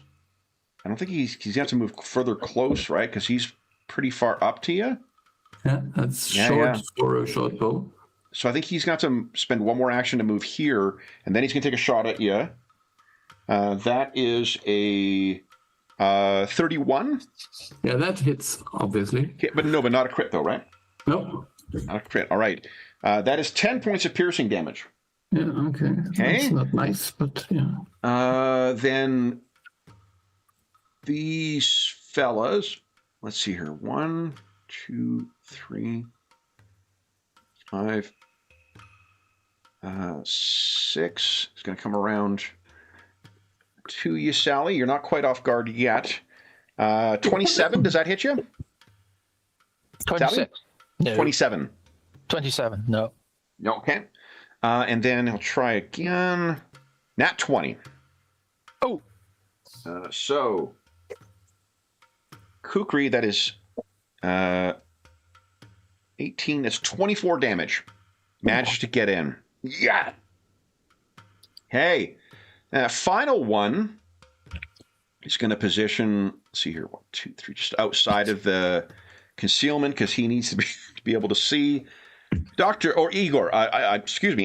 He's going to fire one shot at Igor, misses. Second shot. Does a 22 hit Igor? That is exactly what he's got. Yeah, 22. Okay. Igor takes. That is 12 points of piercing. Then, Okay. Doctor, you're up. What are you doing? The first thing I'm going to do is try and do a quick repair on Igor. So, we was just using crafting instead of medicine. Yeah, same weren't we? thing as Basically, same thing. medicine, just. Yeah. Okay, so I shall go for a 20 DC and hope I might get a crit if I'm lucky. Come on. There you go. So 48 plus, what is it, 10? 48 plus 10. Beautiful. 48 plus 10. 24. Okay. So that's your first action. You have 2 more. Yeah, that's it. I don't know. I can probably only do that once. I guess, like sort of battle medicine. Yeah, just like battle medicine once per. Yeah, I think we'll keep it. I think that's what we said. Yeah, so I'm gonna get Igor to for the rest of my turn. I'm gonna move him 3 times. So Okay. 1, 3, 4, 5. 1, 2. He can just get to that guy, and then he's just gonna have a swing with his last Okay. go. Percussive sedation. Yep. Hey, that might hit. That does hit. Definitely. So you smash into this guy. Not a crit. Big hit. Hey! Is he He's doing got additional fire damage too? Yeah, that's what he does now because he's been upgraded. I love it. Okay, so... And this guy cries out in pain. You still have, I think, one more action, Doctor? Or did you use... No, I used one for the crafting check. Oh, got and it. then 2 to give him 3. Okay. So that's me done. So then the aura is... That sand settles for the time. And then this Jotunkin is going to...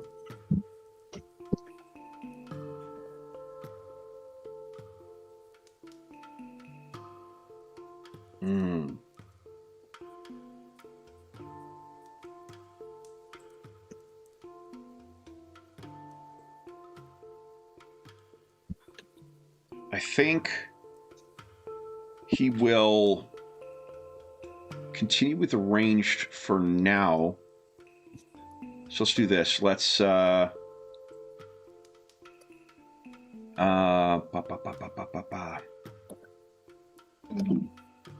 make one shot first against the Doctor. Doctor, that's such not a great roll. 24? No, 26. Nice. Okay, so he misses you, which means he'll follow up with a second shot. Sorry, forgive me. It is 26. Actually, I was 26. Applying the attack modifier from the other guys. Sorry, not a crit though. Not a crit. That is 24 points of damage, bludgeoning. Okay. Oh, sorry, piercing.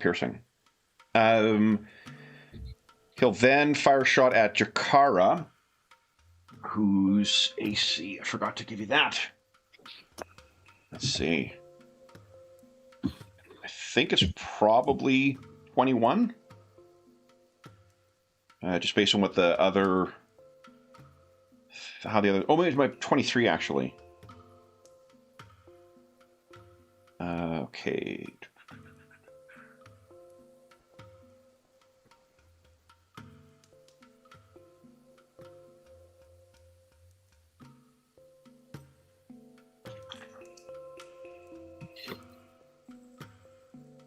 Oh, here we go. Okay, so +4, plus also 12. So she's got an AC of 22.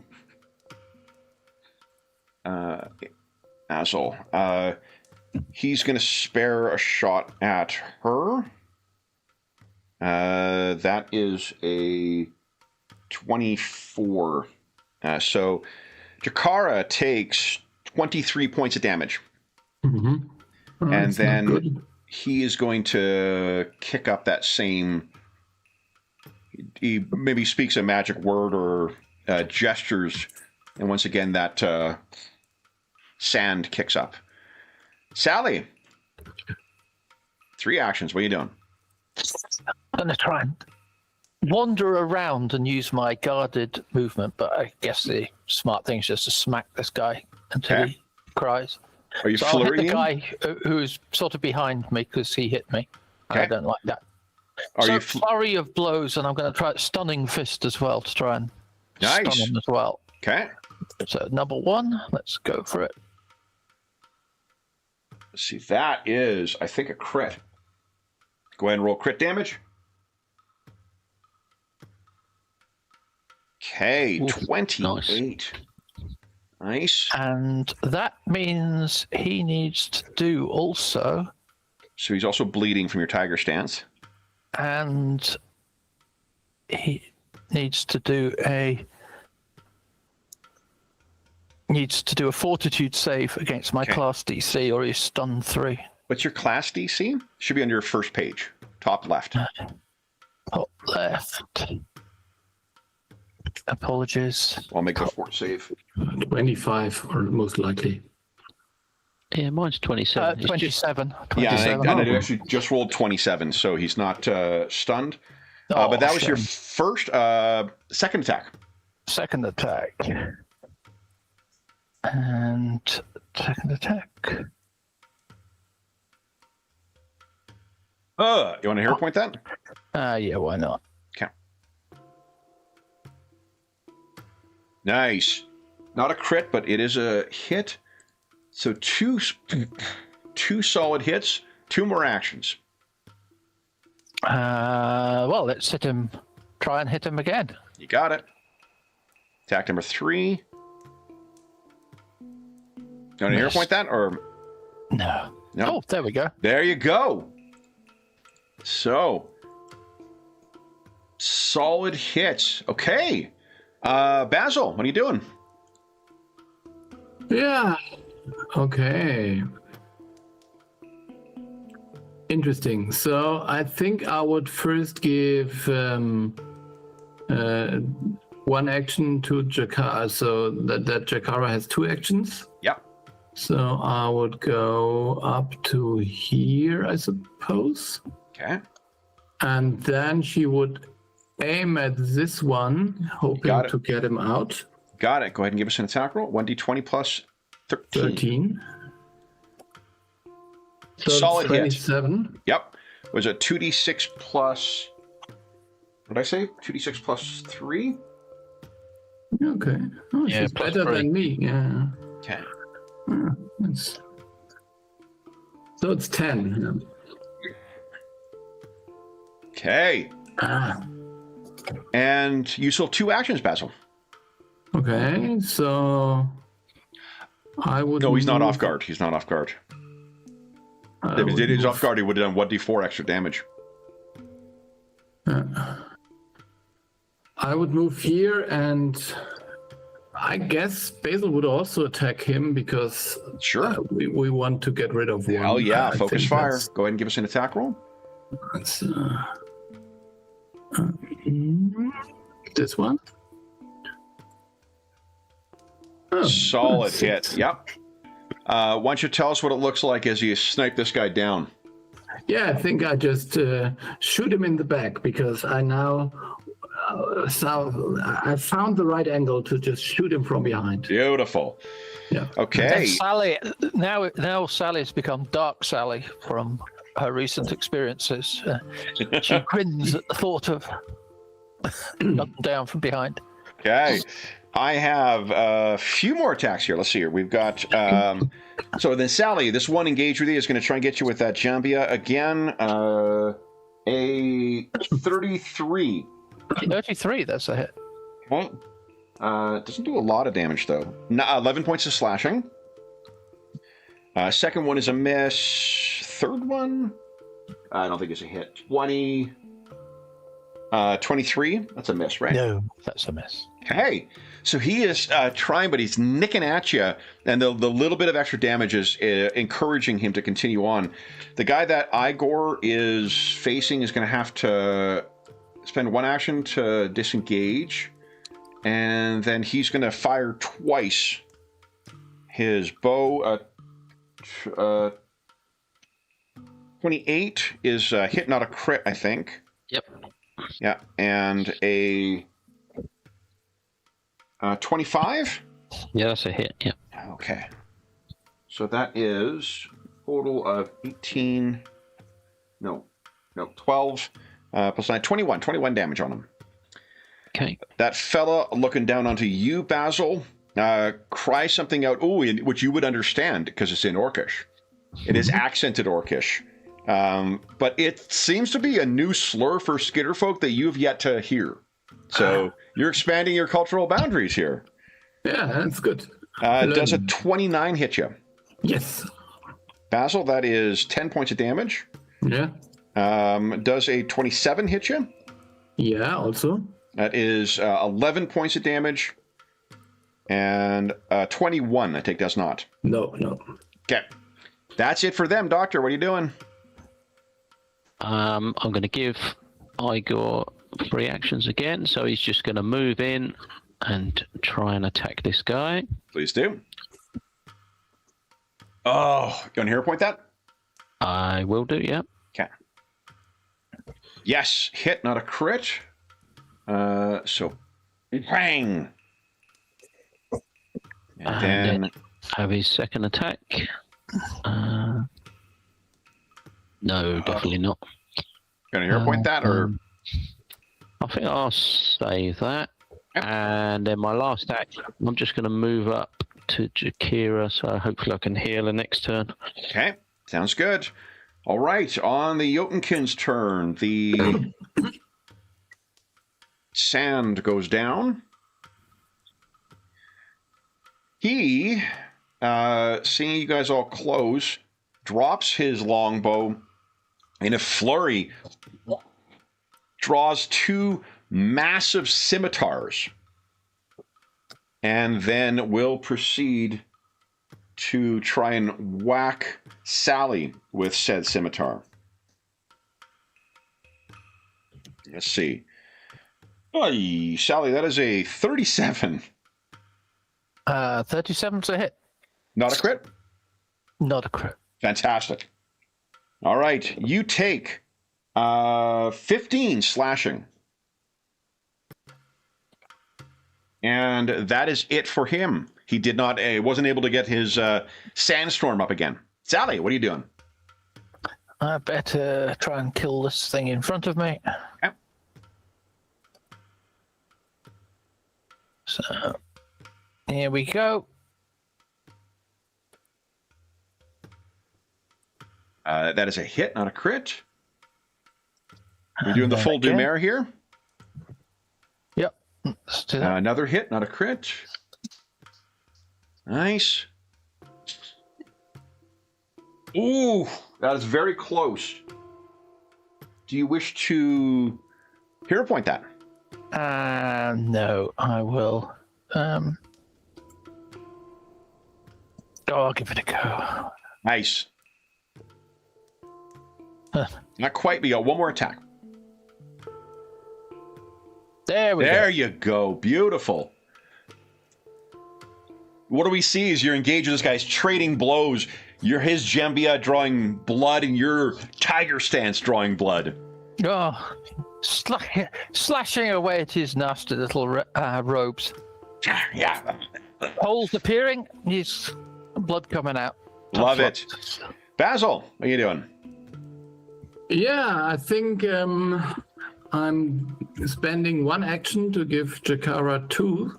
Yeah. So, and her first action will be to shoot at this one. Okay, go right ahead. So let's see if that works. 22. That is a hit. Yep. Go ahead and roll damage. So that's 10. Nice. Okay. And she will try it again. That will be then... Plus 4 then. Sorry, no, plus 9. Yeah, plus 9. I think they're agile weapons, the bows. So let's see if that... No. Not quite. All right. Okay, so and then Basil will go for a strategic strike against... I think, That guy? I hope we can get rid of him. Yeah. Let's see. So... Ooh, what's the range of your short bow? So that's 70. That is 60. So I would get range penalty. It's only plus 2 or minus 2, I guess, to your roll. So Yeah. Okay. I'll just adjust the defense by 2. So go ahead. Yeah. Okay. So let's see if that works out. Yeah, and I get plus 1 extra because I'm using my intelligence modifier now. Love it. So That's plus only so minus minus plus 1 to his total. defense. Yeah. Let's see. Come on, big money. There you go. Yes. Oh man, that is so close to a crit too. Yeah, but then it's no crit, but that's not, maybe not so... I think you clicked on the wrong button because you rolled the attack. Yeah, not damage though. Yeah, okay, so I'm clicking on the damage. Yeah. So that will be 5, okay. Okay. But I will have the strategic strike damage as well. Yes. Let's see. Come on. So that will be 14. Oh, nice. So 19 damage total. Look at this. Whoa. Almost down. Damn it. Yeah. Okay. Then it is, I guess, their turn. Okay, so this guy's near death, having been shot twice from this. So he's spending 1 action to disengage. And then he is going to clamber up the side here as his second action. and then he's going to run to reposition. 5. Yeah, over here. The one engaged with Igor is going to do the same thing, stagger, step back, and then 2 shots on them. First, I think the first one's a crit. 34? Yeah, will be. So that is... that's only 15 points of damage, though. Okay. Even with the crit. And then it is an 8 plus 9. No, 9 plus 11. 19, I think, is a miss. Yeah, it's a miss, yeah. Nice. Okay. Basil, this fellow is going to be trying to rain down on you once again. Not with that roll. First shot misses. Second shot, a 24. Yeah, that hits, actually. That hits you, okay. Basil, you take 11 points of damage again. And then the final attack is a 7 is 25, so I think that hits as well. Yeah, that hits as well. That is 10 more damage. No, Hey, Doctor. not good. Okay, do I go first? So Yep. he again moves forward and tries to bludgeon this guy. Got it. That is... Ooh. Want to hero point that? That's a miss, is it? That's a miss. Very close, though. I shall hero point that one. Okay. Yep, that's a hit. Okay. Big damage, too. Holy shit. 18. Okay. And then his second attack. Nat Ooh. 20. What does it look like as he brings this one down? It's just a hammer blow on the top of his head, and it just sort of sinks down into his shoulders, and he just crumbles to the floor. Okay. Then, Doctor, you have one more action. I'm going to try and heal Chikara. Yeah. So I'm going to do a medicine check. Trying to get a 20. Oh, Nice. not quite. So I think that's 2d8 plus 10. Yeah. 2d8 plus 10. So she gets 18 back. All right. That's me done. All right. Then on the Jotunkin's turn, he is going to lurch into a attack here. So first he's going to slash his Scimitar Blitz. First an attack on Ms. Dumer. I don't think I hit 26. Nope. Okay. He will then... that was the start of his run as he races... How much can he move? Oh, boy.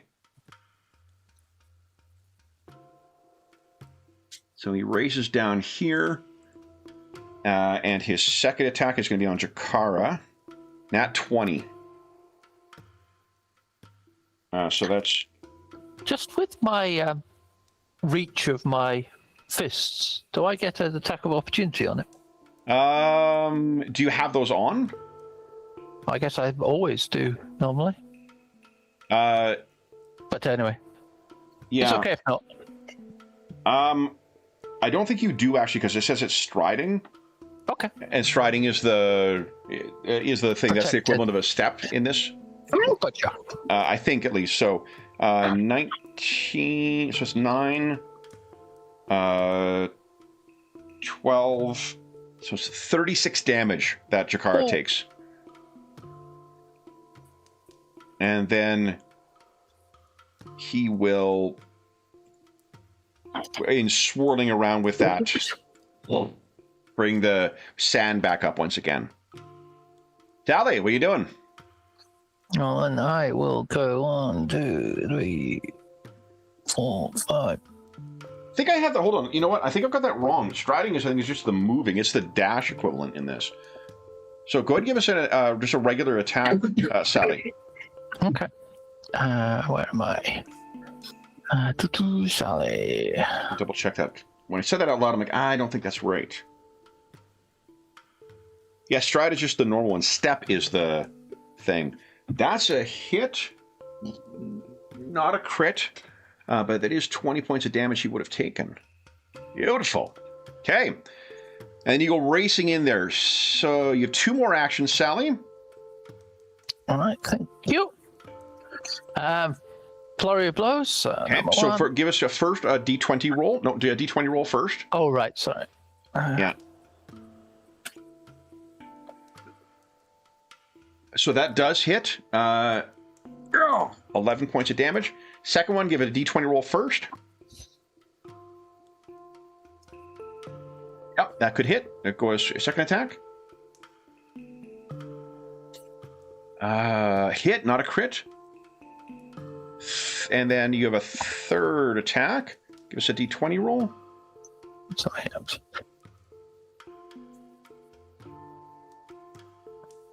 Oh, that one is unfortunately missed. Okay, Basil. Okay, I will get 2 actions to Jakara. Okay. And I don't know if he has attack of opportunity, but I will move here with a guarded step. Okay. And then fire at him, I think. Give us a D20 roll first. Yeah. Let's see if it's just lost into the sand. It's lost in the sand. Okay. You still have 2 actions, Basil. Yeah, okay. So I'm a little bit I need to go. So I will spend 1 action to get a little bit closer here because I need healing at some point. Okay. And I will nevertheless shoot 1 arrow at this friendly foe over here. You got it. So because I think. Come on, you're due a crit here. Let's see. It's a hit, not a crit. I think actually I would re-roll that. Yeah, fish for. No, but yeah. Did we get a hero point in the meantime? I don't know. You got one so you should have got one at 2:00. I didn't give it to you, but you should have. So yeah. Okay, so then I will just use it because. You got it. Who needs to sit on those hero points? That is a crit. Go ahead, and roll crit damage. Big hit. What? Ooh. Okay, so that's made him second think his options on picking on the skitter folk. Big hit. Yeah, okay. Beautiful. Okay, their turn. Okay, this guy is... I think he's fucking done, so he's running away. He is far too badly injured. The guy up top there will... I mean, he's got the blood for the skitter folk now. So, but that one's going to miss. An 18, I take it, doesn't hit. Nope. I take it a 16 doesn't hit. Nope. How about a even less a 16, a 12? No. So you've thrown him off his game. He 3 shots, 3 misses. Doctor, what are you doing? Okay, I'm only going to give Igor 2 this time, so it only takes me 1 action. What's the situation with this guy that's shooting, getting up there? Do I have to go round? You can move through here. It's just this guy does have... No, sorry, Igor. Does he need to go around Igor doesn't have a climb. These guys actually have a climb speed, so they're able to... Yeah, which is why they were able to clamber up there. So it'd be 1 action for him to move there. And then 1 to go round. 1, 2, 3, 4. Yeah. Yeah, so he spends his turn basically just trying to engage that guy. Okay. And then I've got 2 actions. So I'm going to move round Jakara to here, and I'm going to try and heal Basil. Okay. So I'll go for a 20 again, and hope for a crit. There you go. So Beautiful. 4d8 plus 10. Oh. 21. Yeah, that's great. Thanks. Okay. That's me done. Then the Jotunkin Raider. He's got those scimitars out. So he's going to swing 1. We'll start with Sally. 23, Sally. That's a miss, isn't it? That's a miss. Okay, and then a 17. 36. That's a hit. Not a crit. Not a crit. Not a crit. Love it. Okay, so that is 20 damage, 2-0. Ouch. And then his final scimitar. No, his final action will be to kick up the sand again. So sand drops as he's in there, and then the sand once again blows up around him. Sally. He's a bit tough, but let's see if I can do him some damage. Okay. So this gives a d20 roll before each of your attacks. Oh, yeah. See if the concealment.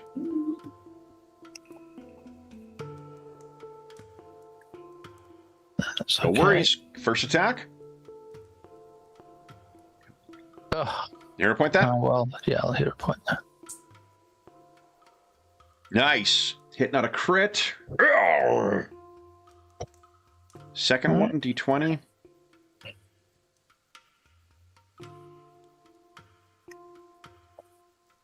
Remember, you put the up symbol. Fucking sand. And I'll try again.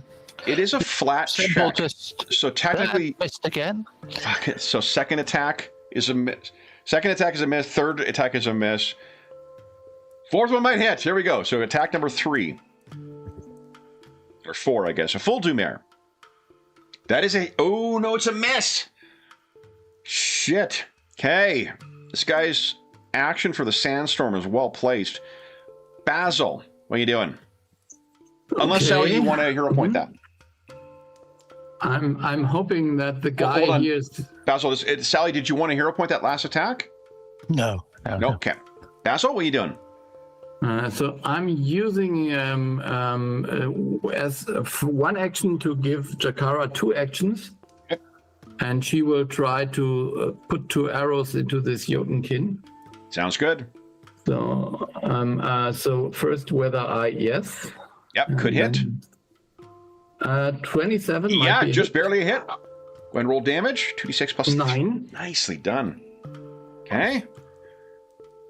And then another try. So maybe, I don't know. 18, no. That's a miss. No. Okay. Yeah, it doesn't. Still, 9 points of damage. It's not nothing. Basil, you have 2 actions. Yeah, Basil is using the strategic strike. So I would just try to see whether I see him. Yes. Yep. And then I can roll for normal damage. And then I get a +1 because of the strategic. So 33. That is a hit, not a crit. Yeah, but Go ahead and roll your strategic damage. yeah. So, but the additional damage will be 8 points. 8, okay, so 14. so bad at rolling right now. I'm not sure it's a skill necessarily, particularly where Roll20 is concerned. All right, so another shot in on this big fella. Then it is these guys. Okay, so this one is going to have to stagger back and then follow the... We'll do one shot on... yeah, we'll do one shot on him. That's a miss on Igor. And then I think he's going to clamber down, actually, using his climb speed. Then, Doctor, you're up. There's only one of these raiders left. Igor, I'm going to let him look after himself this time so he can just move once or attack once. So, 1, 2, 3, 4. So we just go running round after him. And then I'm going to run in and try and flat-foot this guy with Sally. So I'm going to try this new weapon out. That's got to reach with it. So you could make him flat-footed by standing 5 feet away. I can still... He's still flat-footed, is he? Yeah, as long as he's within... Okay. All right. Right, let's try this then. Okay. That is a hit. Nice. Oh, wait. Roll your avoidance first. D20. Oh, D20, Yeah, because of the concealment.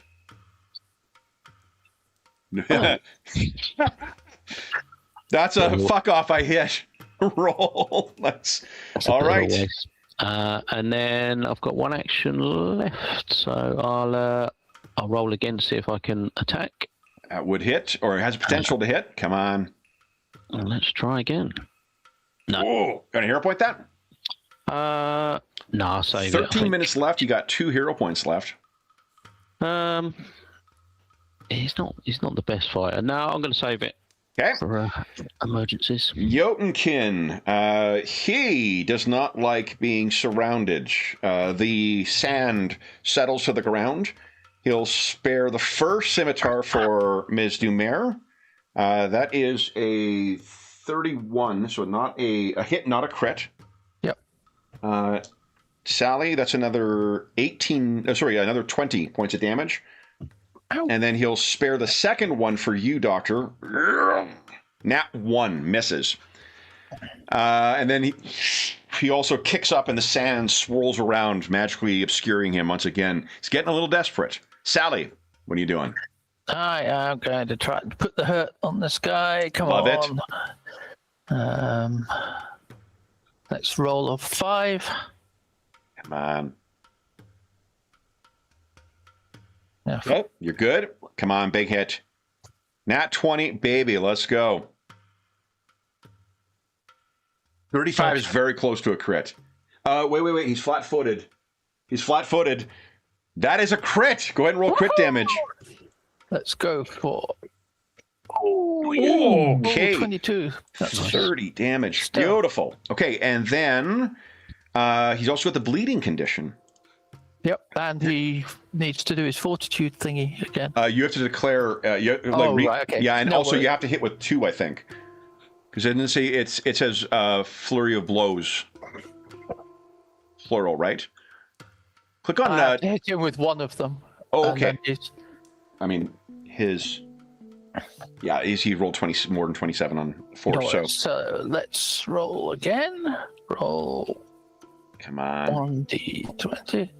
A reminder, guys, if you clicked in the chat box, hit up, it'll populate your last roll, so it can save you...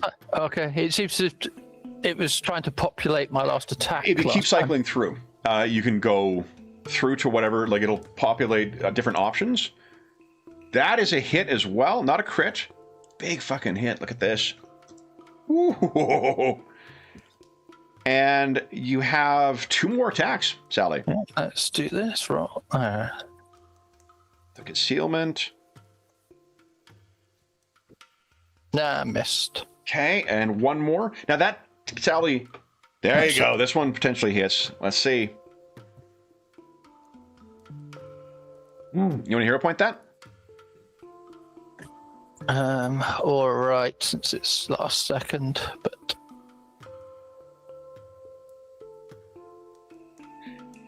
that is so close to it. Okay, but Basil, you're up next. What are you doing?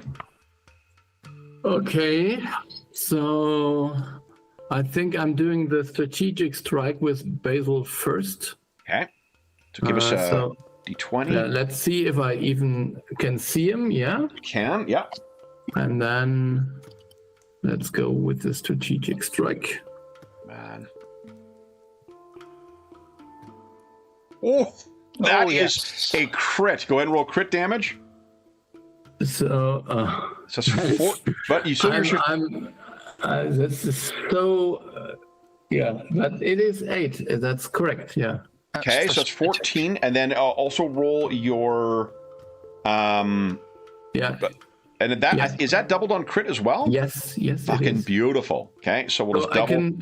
We have to manually double. So, oh no, I can go on roll critical as well. Yeah, so it's 20. Yeah. Beautiful. All right. So then that is, it's 3d6 is your normal. Yeah.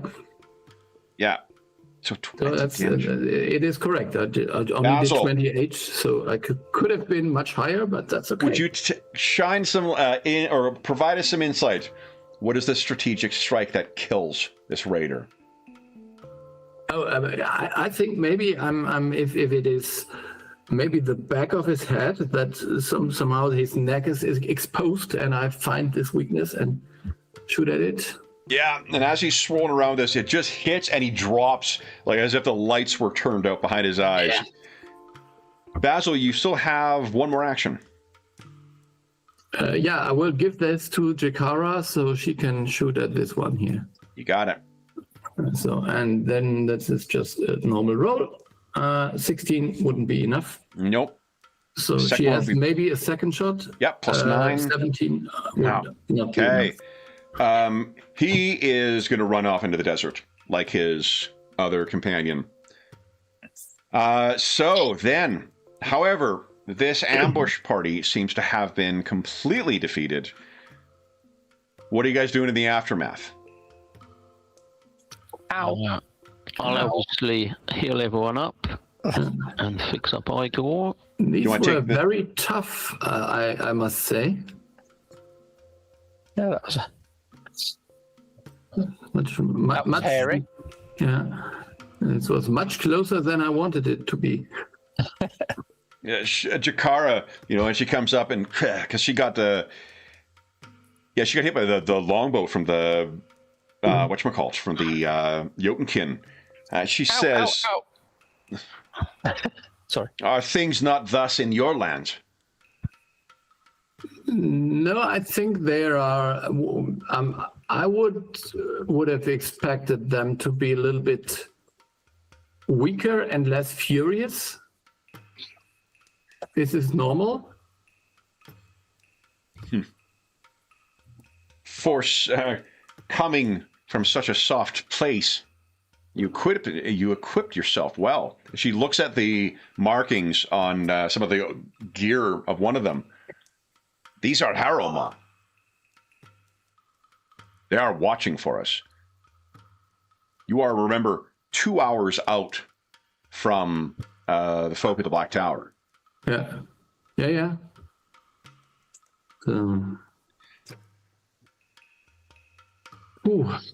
Interesting. Are we in their territory yet? No. This is still in the sort of Black Tower. This is far from the land of the Harrow mob. These are open lands. Neutral. If they are watching, then either they have been... Okay, well, let's remember Jakara's hit points are at 40. I'm just going to bring it back to the travel thing again, too. Either they are watching or for an unrelated purpose and attacking those who travel, or they followed the Shadow Spire sisters and have been waiting for someone to leave. We could just go through the fallen one and see if they have any. I wouldn't say that they would have a letter with them or some things that would say that they were sent or so. I don't know. When you ask about, like, is there any written instructions, she kind of gives you a look of like, oh. No, so it's like, but they seem to be like a hunting or more like a scouting party. I would say an ambush party. An ambush party. They knew to be watching for those traveling off the road. From where they set upon us, they must have seen our travel. As you say, the sand. We have been careless. I thought it was not in danger until 2 days out. Yeah. We may need to take greater care here, particularly if they are watching. But I think then we should take 10 minutes or so for Adam to be able to heal us again. I don't know. And she looks across the long and trackless sands around you, and she says, they will not see reinforcements.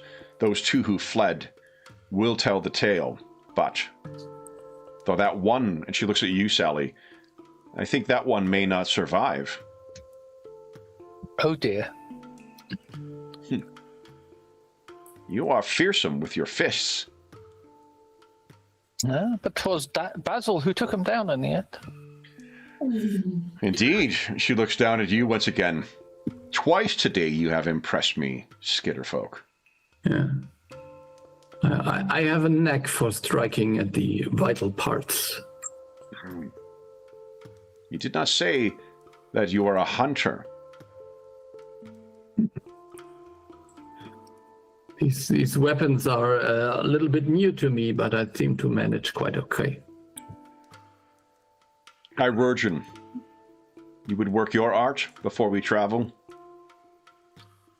If you give me 10 minutes, I will be able to aid you further before we continue. Go ahead and I think you can take your 20, right? Yeah, I mean, I can take a 10 plus 18, so it's like every 28. 10 minutes you can do it now, right? Because of your feet? Yeah. Yep. You guys can restore your health back up to full. You would have time to do that. Nothing else is going to jump in on you. Okay. But That's having great. faced your first fight as the Illuminators of the Black Tower, you guys have triumphed. I'll let you know if there is any other consequential gear on these guys in the Discord server, and we can determine where things go. But yeah, Sally, you can restore your hit points as well. James? Oh, okay. Sorry. Yeah. I like that. I like hit points. Okay, but that will bring us to the end of today's session, though. So bring us back to the main. And for those listening at home, thank you so much for joining us for part 3 of Hunt the Veiled Sun, our latest mystery in our Spires of Paridar campaign. As is always the case, if you have any comments, questions, or concerns regarding the session, the game, or the campaign we're playing, please don't hesitate to leave a comment in the comment section down below, and I'll endeavor to reply in a timely fashion. In addition, there's a link down below to the Dungeon Musings Discord server where all of us are active. We have a channel there for the Spires of Paridar campaign, as well as things like Finder Group, GM discussion, all the other campaigns and games we run on the channel. And I think you might be 1 hit point over, Sally. Oh, really? Oh, Yeah. 1-1. Yeah, 1-1. 2, actually. 1-1. 2 over. Oh, Yeah, my well, goodness. I was feeling so invigorated by the I didn't fight. realize. I knew Dr. Armstrong was gifted, but that was... there's also a channels there for, like I said, Finder Group, GM discussion, virtual tabletop chat. There's a terrific, helpful, knowledgeable, and friendly community over there. You're more than welcome to join us. There's also a link down below to our friends at Noble Knight Games. Noble Knight Games is the preeminent unionized retailer of hard-to-find and out-of-print RPGs in North America. Not only do they have an incredible selection of new role-playing games, board games, and card games, they have an unmatched selection of hard-to-find and out-of-print RPGs. I don't have anything on hand right now that I can... I like Building Better Worlds, first edition. That's correct. Yeah. And they have recently had free internet, like every now and then they will have free international shipping too. So for those of us who are in either Europe or Canada or elsewhere in the world, they do have those specials going on. Not at present, but they do have that. But at all times, if you make a purchase of $10 or more through their website, be sure to enter the code NOBLEDM, all caps, all one word. It'll save you 10% on any purchase. They also have a great feature where if they have something listed in their collection or their catalog that isn't in stock, you can put it on a want list and they'll send you an email when it comes in. They do actively purchase based off of those things. So if there is something you're particularly interested in tracking down, they can be very helpful for that. That discount code will change as of March 15, 2026. So if you're listening to this after that time, just come back to one of our more recent videos. You'll see what the current discount code is listed there. The last thing I will say is an enormous thank you to our stalwart Illuminators. So, Ingolf, James, and Darren, thank you so much for playing today, guys. Congratulations on making your first fight out of the Black Tower. I also did not scale that encounter down for having only 3 players from the 4 that it was designed for. So, if it felt difficult, it's because you took that on down 1 party member. So congratulations. Then we will be back in the sands outside the Black Tower, the sands of Arthum, in 2 weeks' time. But until then, we hope that we gave you a few hours to take your mind off the troubles of our world and think about the troubles that our stalwart Illuminators of the Black Tower are uncovering as they're trying to seek out the mysteries associated with these strange lands. And until we see you again, stay safe, stay healthy, and happy gaming.